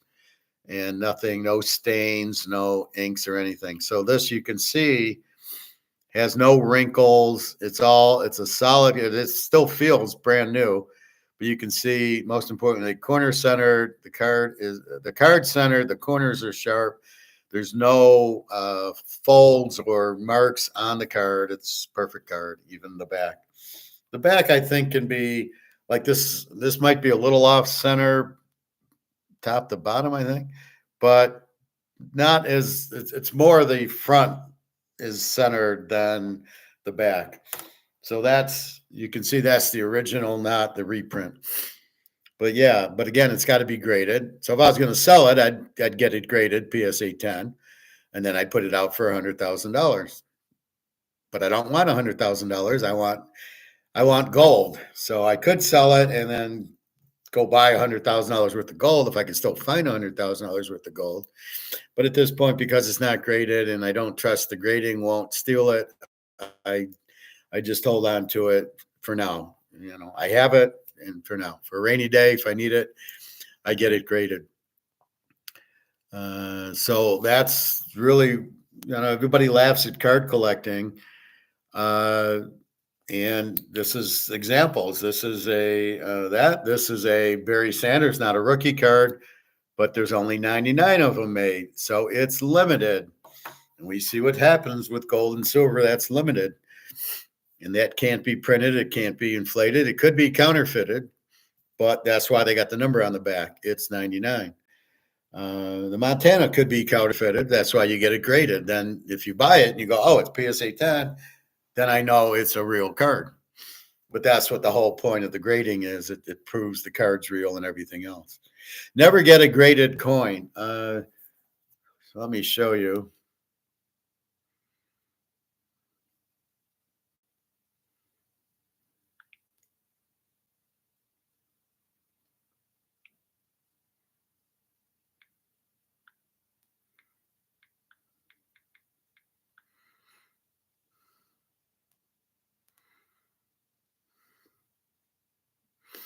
So like here, this is a 1/4 ounce graded gold, $8.75. Why would I pay $8.75? Do I give a shit that it's graded? No. And this isn't even a 70, it's a 69. Do I care about that? No.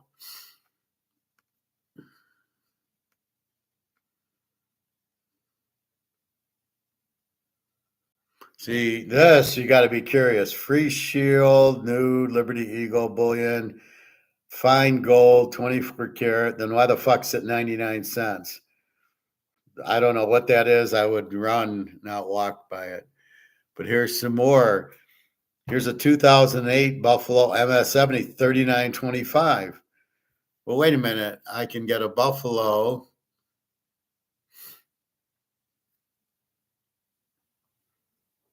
I got to take my filters off.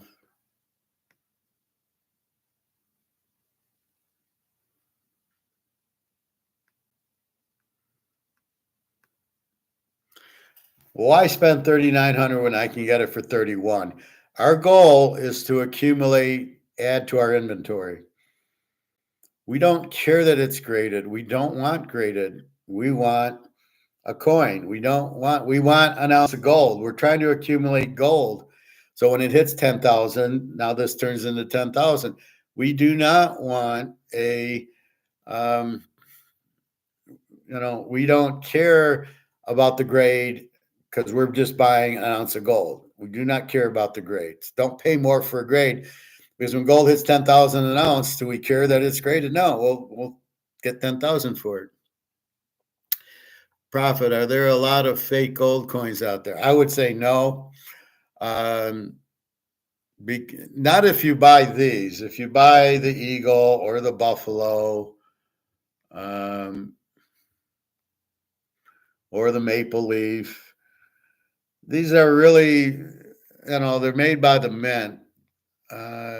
You're not really going to get them. I mean, these are pretty much, they're real, right? Especially if it's coming from a store. Max is very expensive. Be careful with that. Now, these are graded, so this would, this makes no sense. This is graded, PF 70 proof, so it's a 70. Why the fuck would I pay $22,000 for this when I could get that for $3,000? Why would I want to pay 22 for an ounce of gold that I can get for 3,000? You got to be out of your mind. I would never buy this. Never, ever. Because when you're trying to sell it, are you going to get the extra markup because it's a PS 70 and it's proof? No, those are collectors. We're not collecting. We are accumulating inventory, right? This is what we're trying to do here. We are not collecting. Now, I'd much rather have this than this. This is a 1 ounce bar. I don't like it. I'd rather have this. I'd rather have the coin, and then I put the coin in one of these, and I got it. I really don't know what to do with the bar, and I'm not interested in the bar. And I think if you have an option, I would get the coin because there's coin collectors. Nobody really wants the bar. So let me look for you, Profit. It's not even a 10 ounce, is it? Well, let's call it a 10 ounce.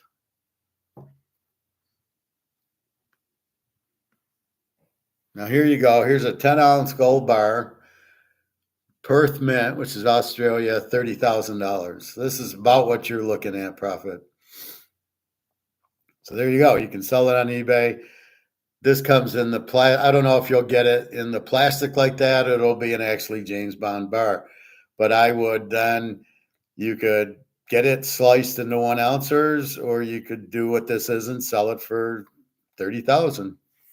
Let's see if there's any other 10. Yeah, here's another 10.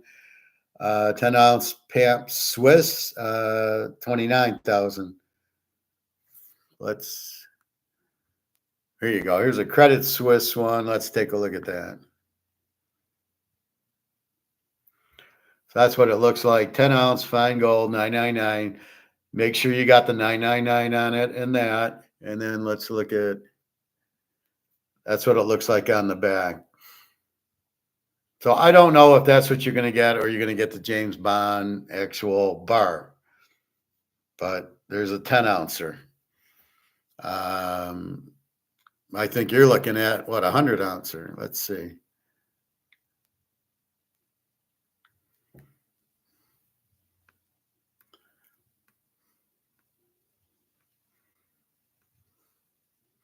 So I don't know if you're going to get that, where you're going to get the bar versus this, but these are 10 ounce.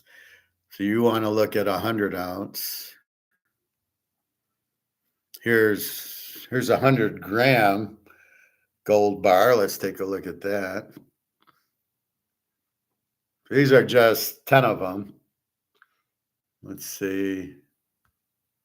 Oh, these are 100 grams. Yeah, we want 100 ounces.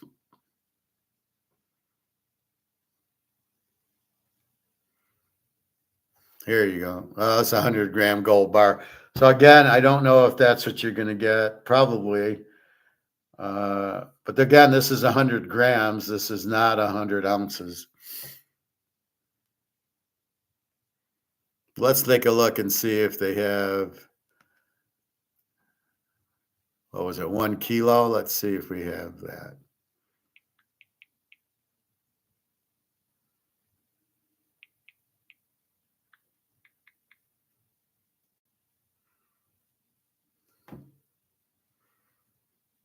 Here we go. 1 kilo bar. This is going for $97,000 for a kilo.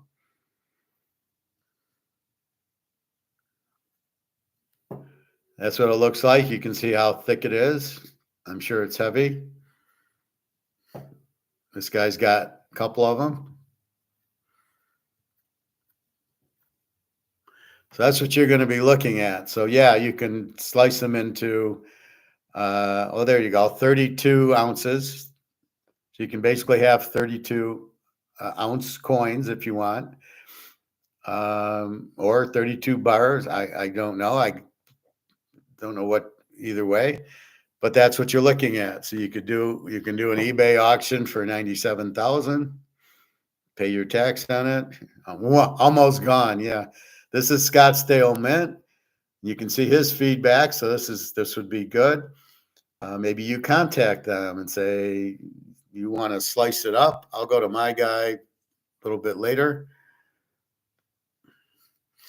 Here's the description: 1 kilo 999 fine gold bar by Scottsdale Mint. This gold bar contains 32. You can go right into this auction and do your own if you want, and get 100 grand, or just not. The other I would just put into a safe. There's no reason I would sell any of them more than one, because I don't want to be in dollars. I don't want to get back on the Titanic. I want to be in gold. And as the gold goes up, so does this. 32 troy ounces, 9999 fine gold. Each bar has a unique serial number for added security, inventory control, and traceability. 1,000 grams total weight. So that's exactly what you're going to be doing. Here's another one. And this is 102,000. Amp Max, as I said, is usually more expensive, but there you go. Here's another. That's probably what you'll get. I don't know the year, so I don't know if you'll get 999. But these do say 999 fine gold, 1 kilo. Engelhard. And then there's the little serial number. Those are what you're going to want to see. 999. Is there a name? Is there a serial number? And fine gold. And as long as you have 999 fine gold, 1 kilo. So it's got a 999 fine gold, 1 kilo, and a serial number. As long as you got that, you're beautiful. Because that's like getting it graded. You already know that's the worth of it.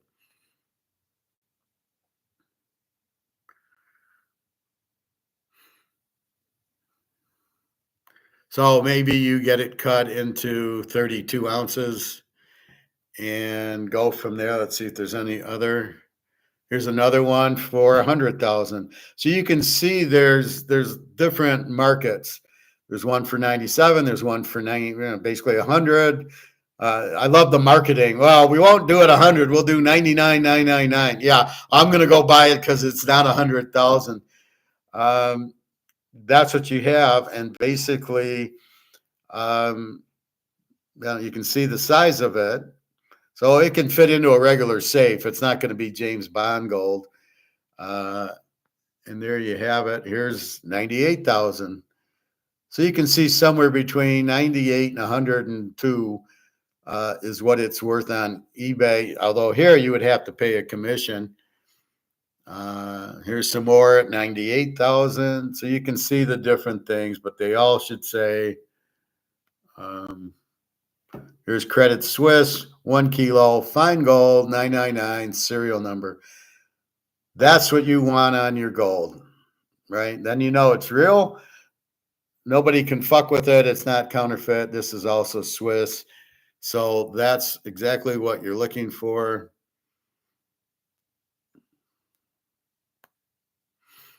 Here's another Swiss, another mark, Switzerland, 1 kilo, fine gold, 999, and a serial number. So you must have all of this.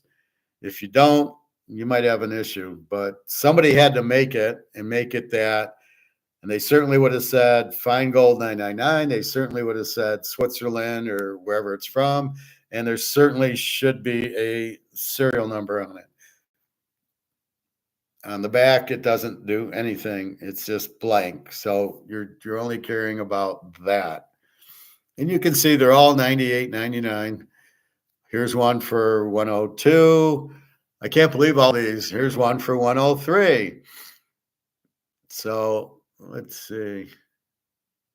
Let's look for the 400-ounce one.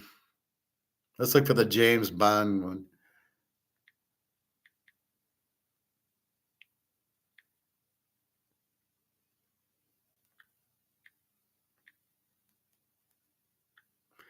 I don't see 400-ounce.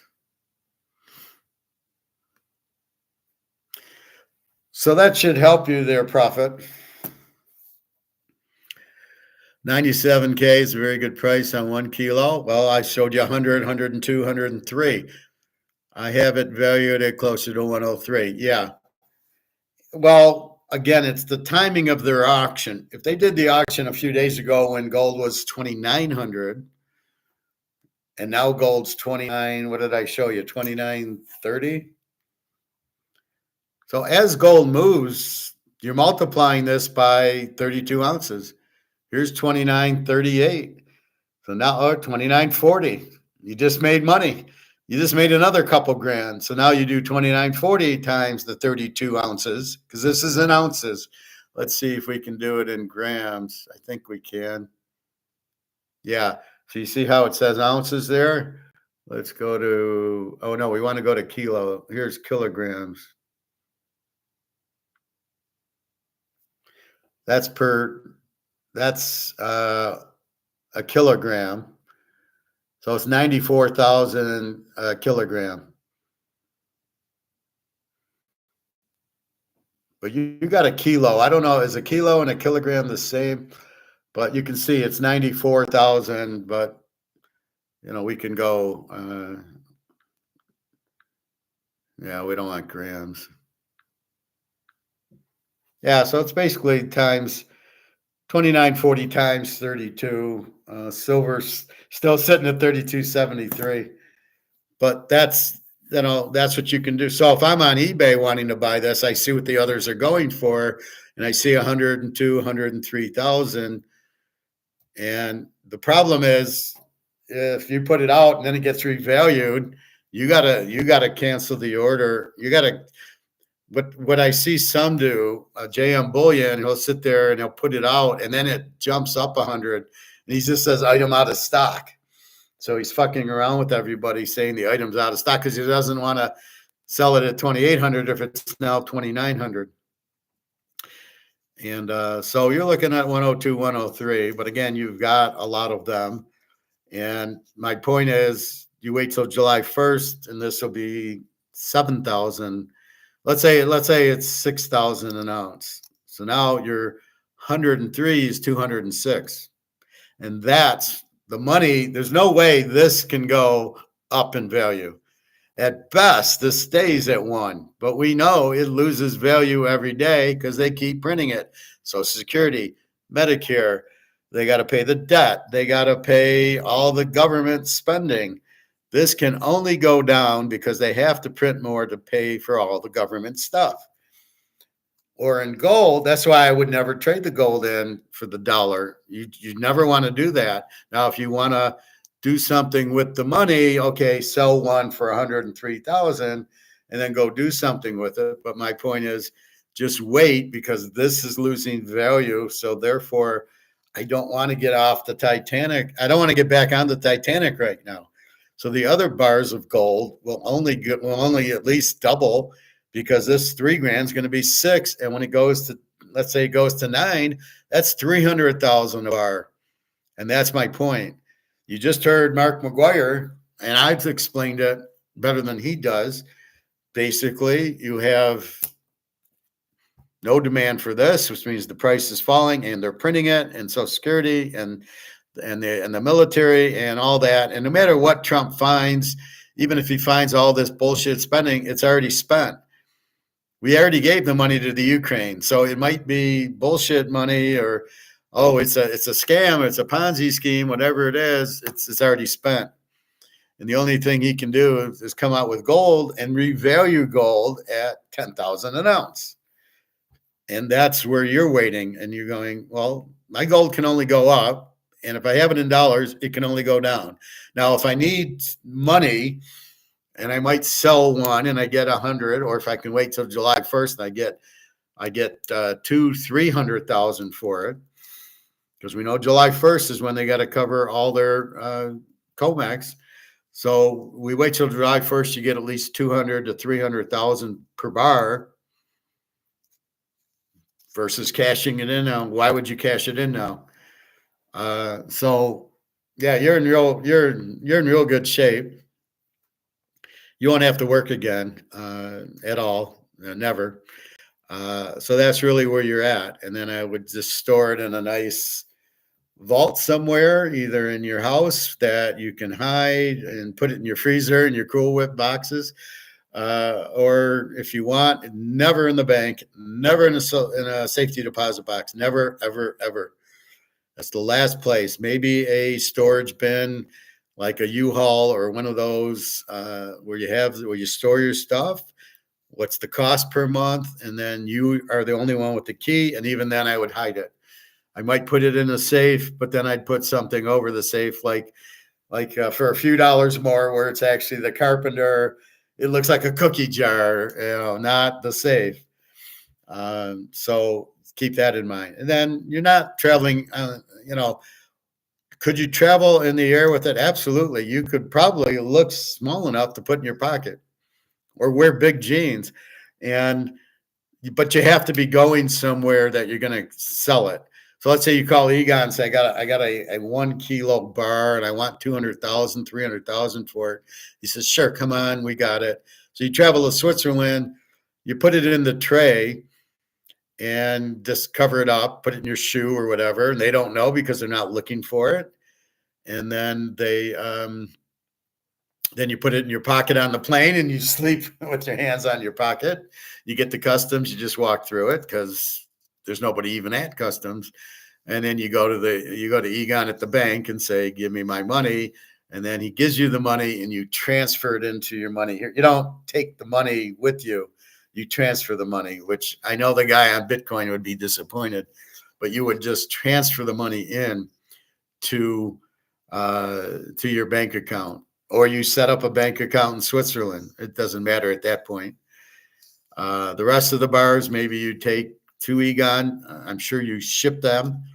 So you would, UPS it or Fly American or whatever, how you would get it there, if that's where you deem to put it, or you leave it in your safe. Although I would probably take half the bars and give it to Egon. And then just make sure you and your wife can both get to them. But that's all you need. Again, depending on how many you have, but do you need the money? Okay, you want to buy a house. Believe me, one of those bars will buy you a house easily. At 100,000, it goes to 200,000, 300,000. The house will not be 300,000. The house will come down to 40, 50,000 for a $500,000 house because it'll be in gold. And so, believe me, one of those bars you'll be buying a nice house with. So you could trade the bar for the house. Yeah, you can certainly do that. Although, where would you want to live? I don't know if you want to live in the U.S. Maybe you're in a warm weather island in the Caribbean, or somewhere, or Hong Kong, Singapore with whatchamacallit, my friend, what the hell is his name? Pat. Maybe you go get a nice house in Pat's area in Singapore. 29.40 right now. Yep. Aren't there banks that have 24/7 access to their safety? Absolutely not. Don't go there. Banks, they got to be open for you to go into the vault to get the safety deposit box. But what you're missing is when the banks go out and they close, so goes your gold, because they're going to say, we're closed. I got money in the safety deposit box. You're fucked. Maybe you go to Vegas where they have safety deposit boxes.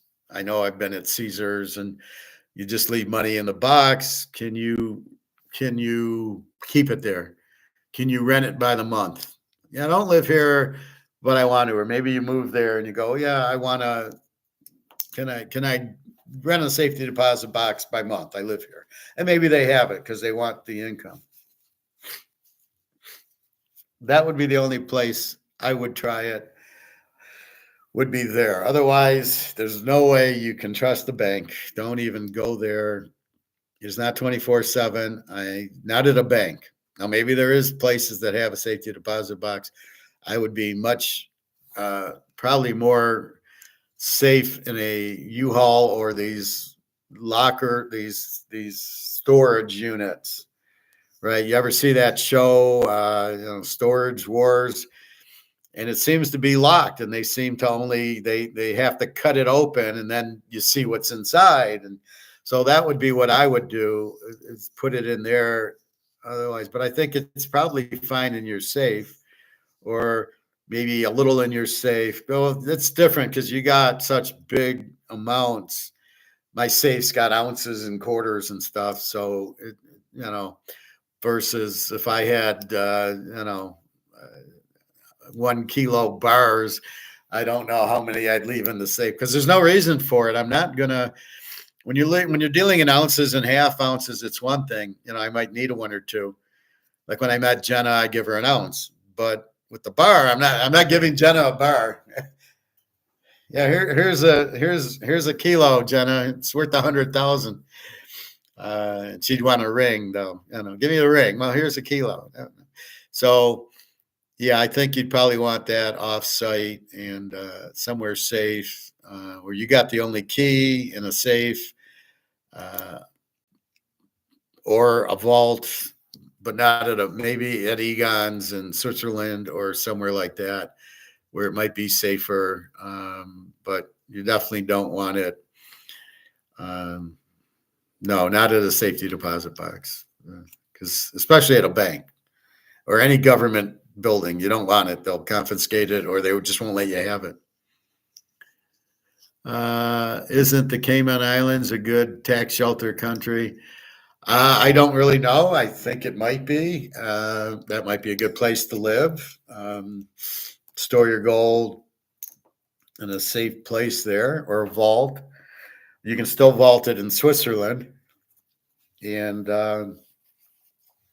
that's something you'd want to check. Where would you put it? But keep in mind, it's about to triple for you, right? So it's going to be by July 1st, it'll probably be close to 7,000 an ounce, and then it'll run probably to 10,000 an ounce. So that's what you got to realize what you have there. So keep that in mind. But yeah, you definitely don't want it in a safety deposit box. Now, Cayman Islands, Puerto Rico, I don't know. I haven't checked those, but that's what you need to check out. You're not really looking about taxing. You're just trying to store it, because you don't pay tax. When it goes up, you don't pay a tax. So think about it like this: every $100, you just made 100,000 on it. Me, I make 6,000 every time it goes up 100. You'll make 100,000 every time it goes up $100. So when it goes from 3,000 to 4,000, you'll be a pretty little richer than you are. But that's what I would look for. That's your biggest problem is storage. And maybe I'd leave one in my house, but again, would I make 35? I don't know if you'd break it down by ounce. I think, as we saw on eBay, you could get $100,000 in an auction or just to buy it now, or you could maybe go to a store and try to sell it. Like my store, I got a 1 kilo. It's 100,000 on eBay. Would you give me 100,000 for it? I don't know if he has that kind of money, or would he want that? Could he sell that, or would he want to slice it? I don't think it's worth your time to slice it into 35 or 32 ounces. I don't know that he'd want to do that. Maybe he would. Maybe that would be that. See, right now there's a premium, right? And so let's think through this, right? So he might give you 95% of the spot right now, but as gold becomes more and more rare and limited, and you can't find it, he will erase that, and it won't be 95% of spot. It'll be 105 of spot. He'll need the gold to sell, so he will pay a premium on it to you because he can't get it. And when that happens, then there won't be the reversal. Then you get the premium. Or you can simply sell it on eBay. Depends how much you're doing, but you could sell it on eBay. But eBay then becomes public, right? Oh, they know you sold it. And, when you go to the gold store, now you really don't want to sell that much gold at once. If you cannot, like I would sell 3-4 ounces at a time. I wouldn't sell 20 ounces at a time. But we'll see. So anyway, yeah, maybe you get it sliced into 35 coins or something, or 32 coins, maybe. You'd have to check that out and feel comfortable with it. Who's slicing it, that you can trust them. They're not going to fuck around with your gold. It'll be pure gold at the end. He might take 3 ounces and put it in his pocket, and then put some copper in it, and then say, you got 32 ounces. Just like my Montana card, I might not get this card back. I might get a PSA 8 because he switched cards on me. So that's why I got to be very careful about that. That's why it's not graded yet. Same with the Brady. So we'll have to see.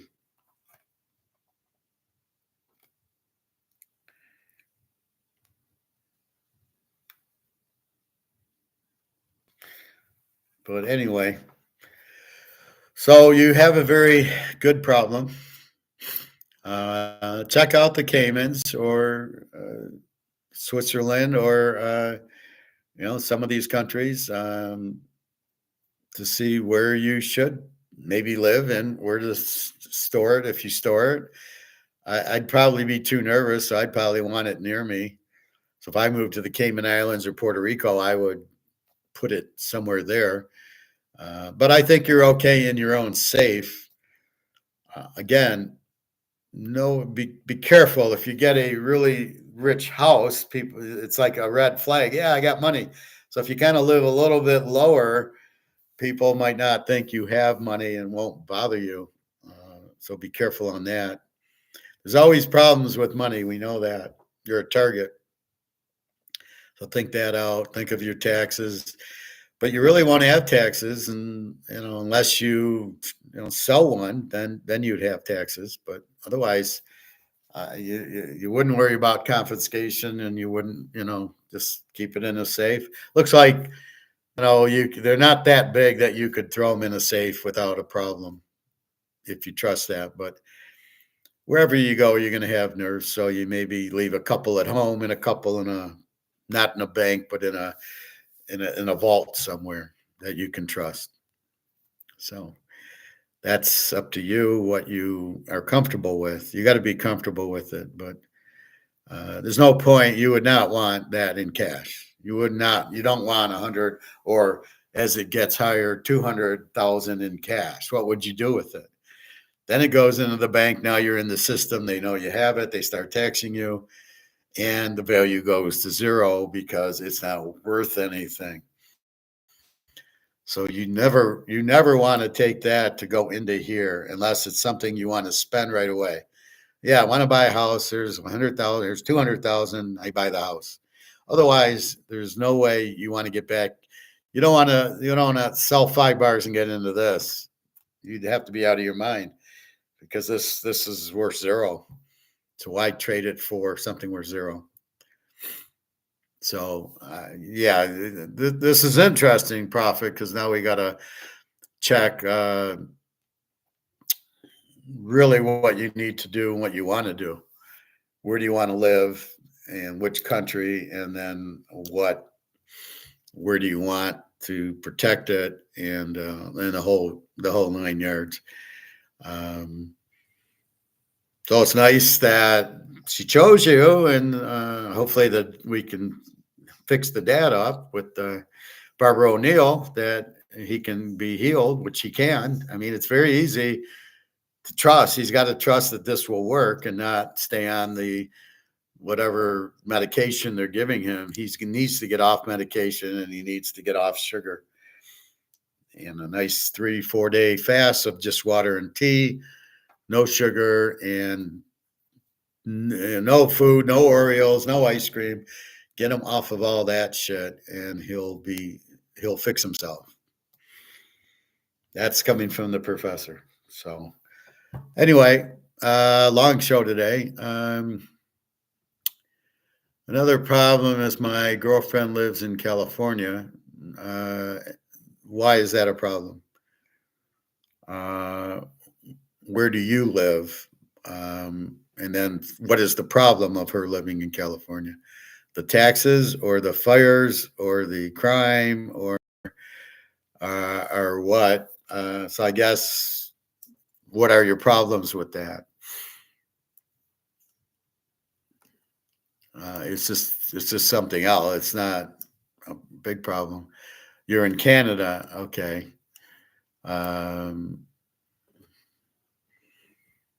So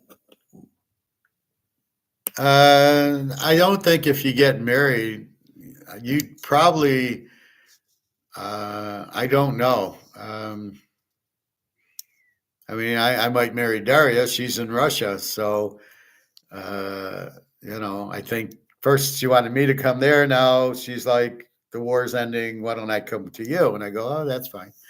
So it's just, I got to get a fiance visa if that's what we're going to do. And then she'll live here. So I don't know. I mean, it's wherever you want to live. Canada's going broke, so I probably wouldn't want to live in Canada, but I'm not sure I'd want to live in the U.S. either. Although with Trump here, it's more solid than with Biden. Biden was just dumping it to George Soros. So I don't think George Soros is in control like he was. I don't know how George Soros is a U.S. citizen. What kind of crap is that? So, yeah, keep in mind, well, where do you guys want to live? And go from there. But with all this, you could live wherever you want. Europe, Asia, the Caribbean, go buy an island. You could probably buy Argentina, although I don't think I'd want to live there. So that's really up to you, where you want to live, where you both want to live, and then go get married and move there. No state tax in Florida. Florida would be my first choice. Well, Florida's nice. It gets hot. You get hurricanes, but okay. Yeah, I don't know. I don't know where. I don't want to live in Michigan, that's for sure. I don't know where I'd want to live. Probably in Europe, maybe Singapore, maybe some of those islands in the Pacific. I haven't really thought about it. It's mostly where you're going to be happy together. So it's, where does she want to live? Where do you want to live? And then see if it's compatible. But if it's, it's her money. So you've got to be straight and say, this is where I want to live. But yeah, I mean, talk to her about it, but that's fine. Yeah, no state tax, but you're talking about state income tax. You're not going to be working. you're going to be retired. You don't need to work, so you really don't have state tax to worry about. Sales tax, see how high that's what you really should be looking at is sales tax. But we'll see. She actually grew up in Pacific Palisades, so that's California. Um, I don't know. I mean, that's your guys' decisions. Where do you want to live? Like I said, I asked Daria. She first said, "I want to live in Russia." Now she's saying, "I want to live with you. I want to live in the U.S." Now I don't really care. She wants to live with me. I don't really care that I'm in Michigan. I'd probably want to move to Vegas. But that's with my background with the poker and teach economics and stuff like that. That's what I'd want to do and bet the football games. So Vegas makes sense. But I don't know now because half the people from California moved to Vegas and moved to Texas. So I'm not sure where to move it right now. There was sales tax in California. Did not move to Russia or the Ukraine. I don't know. I don't know if you can live in the Ukraine. I liked the Ukraine before the war. I thought Odessa was very nice. I would have liked to live there with Jenna. When we went to Lviv was very nice. Russia, I don't know. Actually, I think it's much more capitalistic than the U.S., and I don't mind Putin. Seems to be, at least he's a leader now. Is he good or corrupt? I don't think he's really that corrupt. So I wouldn't mind Russia, but I don't know enough about it to know. I think it's just stay out of the government's business and you're okay, right? Just hang out, stay off the radar, and I think you're fine there. But I don't know. But I would move to Russia.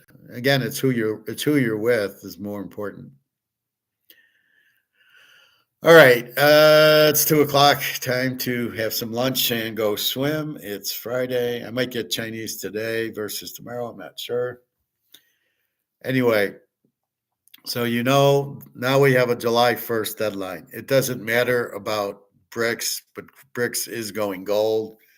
It's just a matter of when, and they're probably just when the gold goes out of comex, when it blows up, then they'll go gold standard, and BRICS will basically take over with their gold. The gold will be worth much more. So that's what we have there, and we will see. So anyway, gold's having a nice day, and again, it ends at 5:15, and it won't come back till Sunday night when China gets it. But anyway, any other questions, comments? We covered a lot, Prophet. So feel free to email me. I'll try to answer questions. But now I don't think you need to sell it. I think you could sell it at a store or on eBay. Now that we see what it is, it's 100,000. I think you can just sell it, get the money. I don't think I would waste time cutting it into ounces. At this point, it doesn't look that big. It wasn't what I was thinking, and you can see it's on eBay. You can get 100,000. I think it will be fine. That's what I would do is if I needed to, I would just sell one bar and keep the rest and get 100,000. And then you just store it away. Or by the time you can hold on until July, you sell it for 200, 300,000 and, sell one bar. Because you'll need walking around money, even though this won't be worth anything. That's going to be your problem. That you got to be careful. What are you going to do with the money? Because you don't want to be stuck with $200,000 for too long, right? Because this isn't worth anything. So don't forget that this is worthless. So if you have the gold, if you do want to sell the bar, what are you going to do with the money? So you got to have that pretty much spent. or figure out what you're going to do with it, but you don't want to, you're not going to put 50 grand in the bank. That's, I don't know. I wouldn't, I've already done that and taken it out. So I don't think that's an answer.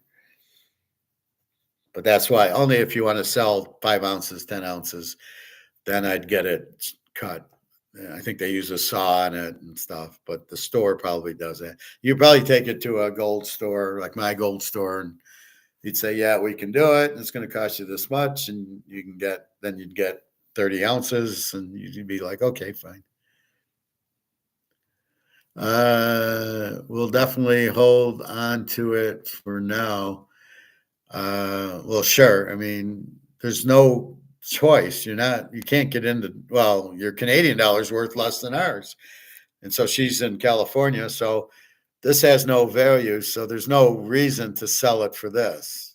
You can only keep it and just watch the gold price go up. You have no fear of the gold price going down. So if that's why he wants you to sell it, so it's because he's worried the gold price goes down. Well, it's the dollar going down, not the gold price.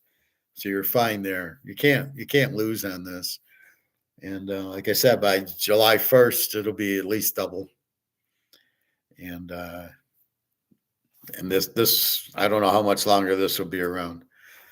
Anyway, so that's it. If you got any more questions, just email me. Good points, because now I've got to think about other things. But yeah, if you're flying into the U.S., you'll probably have to declare the gold. Depending on the set. Well, depends if you got well, she'll have the bars, so you won't have to do anything with it. Although you'll probably have to pay when it gets shipped in. So if it's out of the country and it ships into California, there'll probably be some duty or something you'll have to pay. Unfortunately. All right. So interesting. All right. www.teaserking.com. No football. So sad. We'll have the draft coming up soon. Well, it's going to her. It's going to her. It's going to her, hopefully.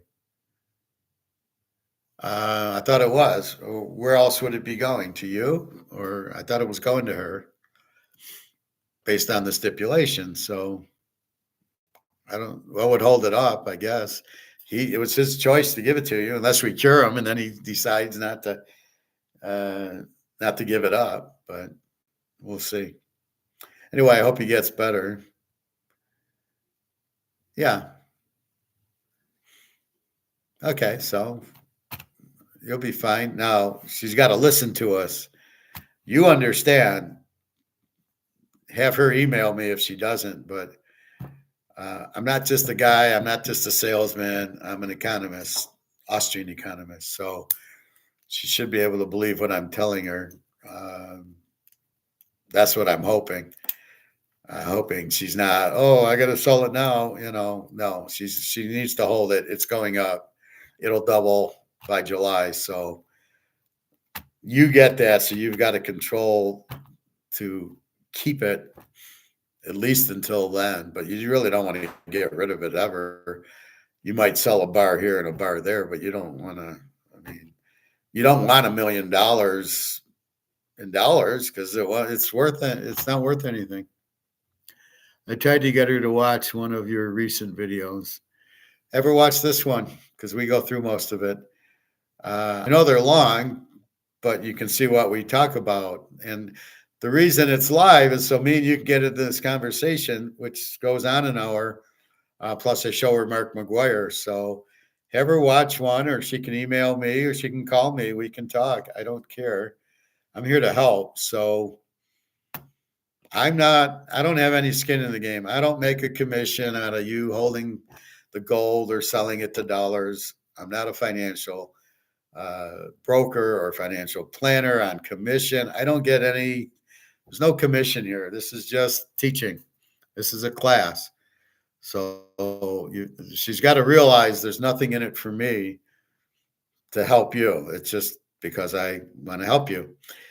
So she's got to understand that.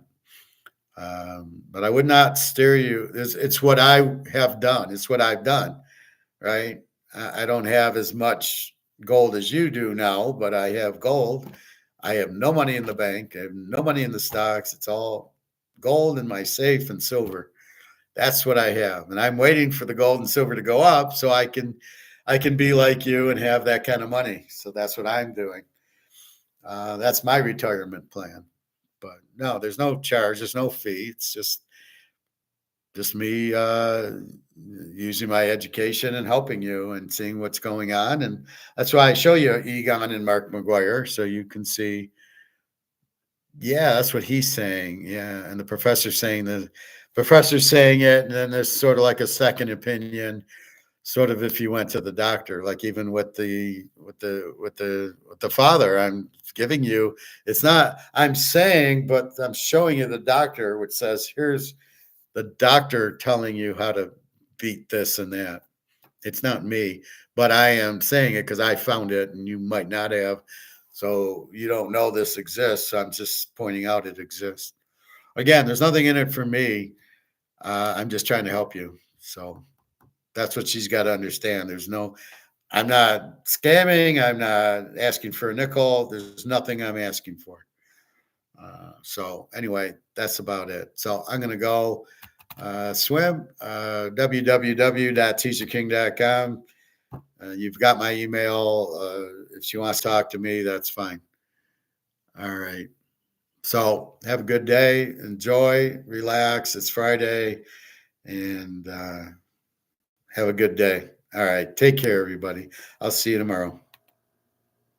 Tomorrow will be earlier, probably at 11-ish. Okay, Prophet. We'll see you tomorrow.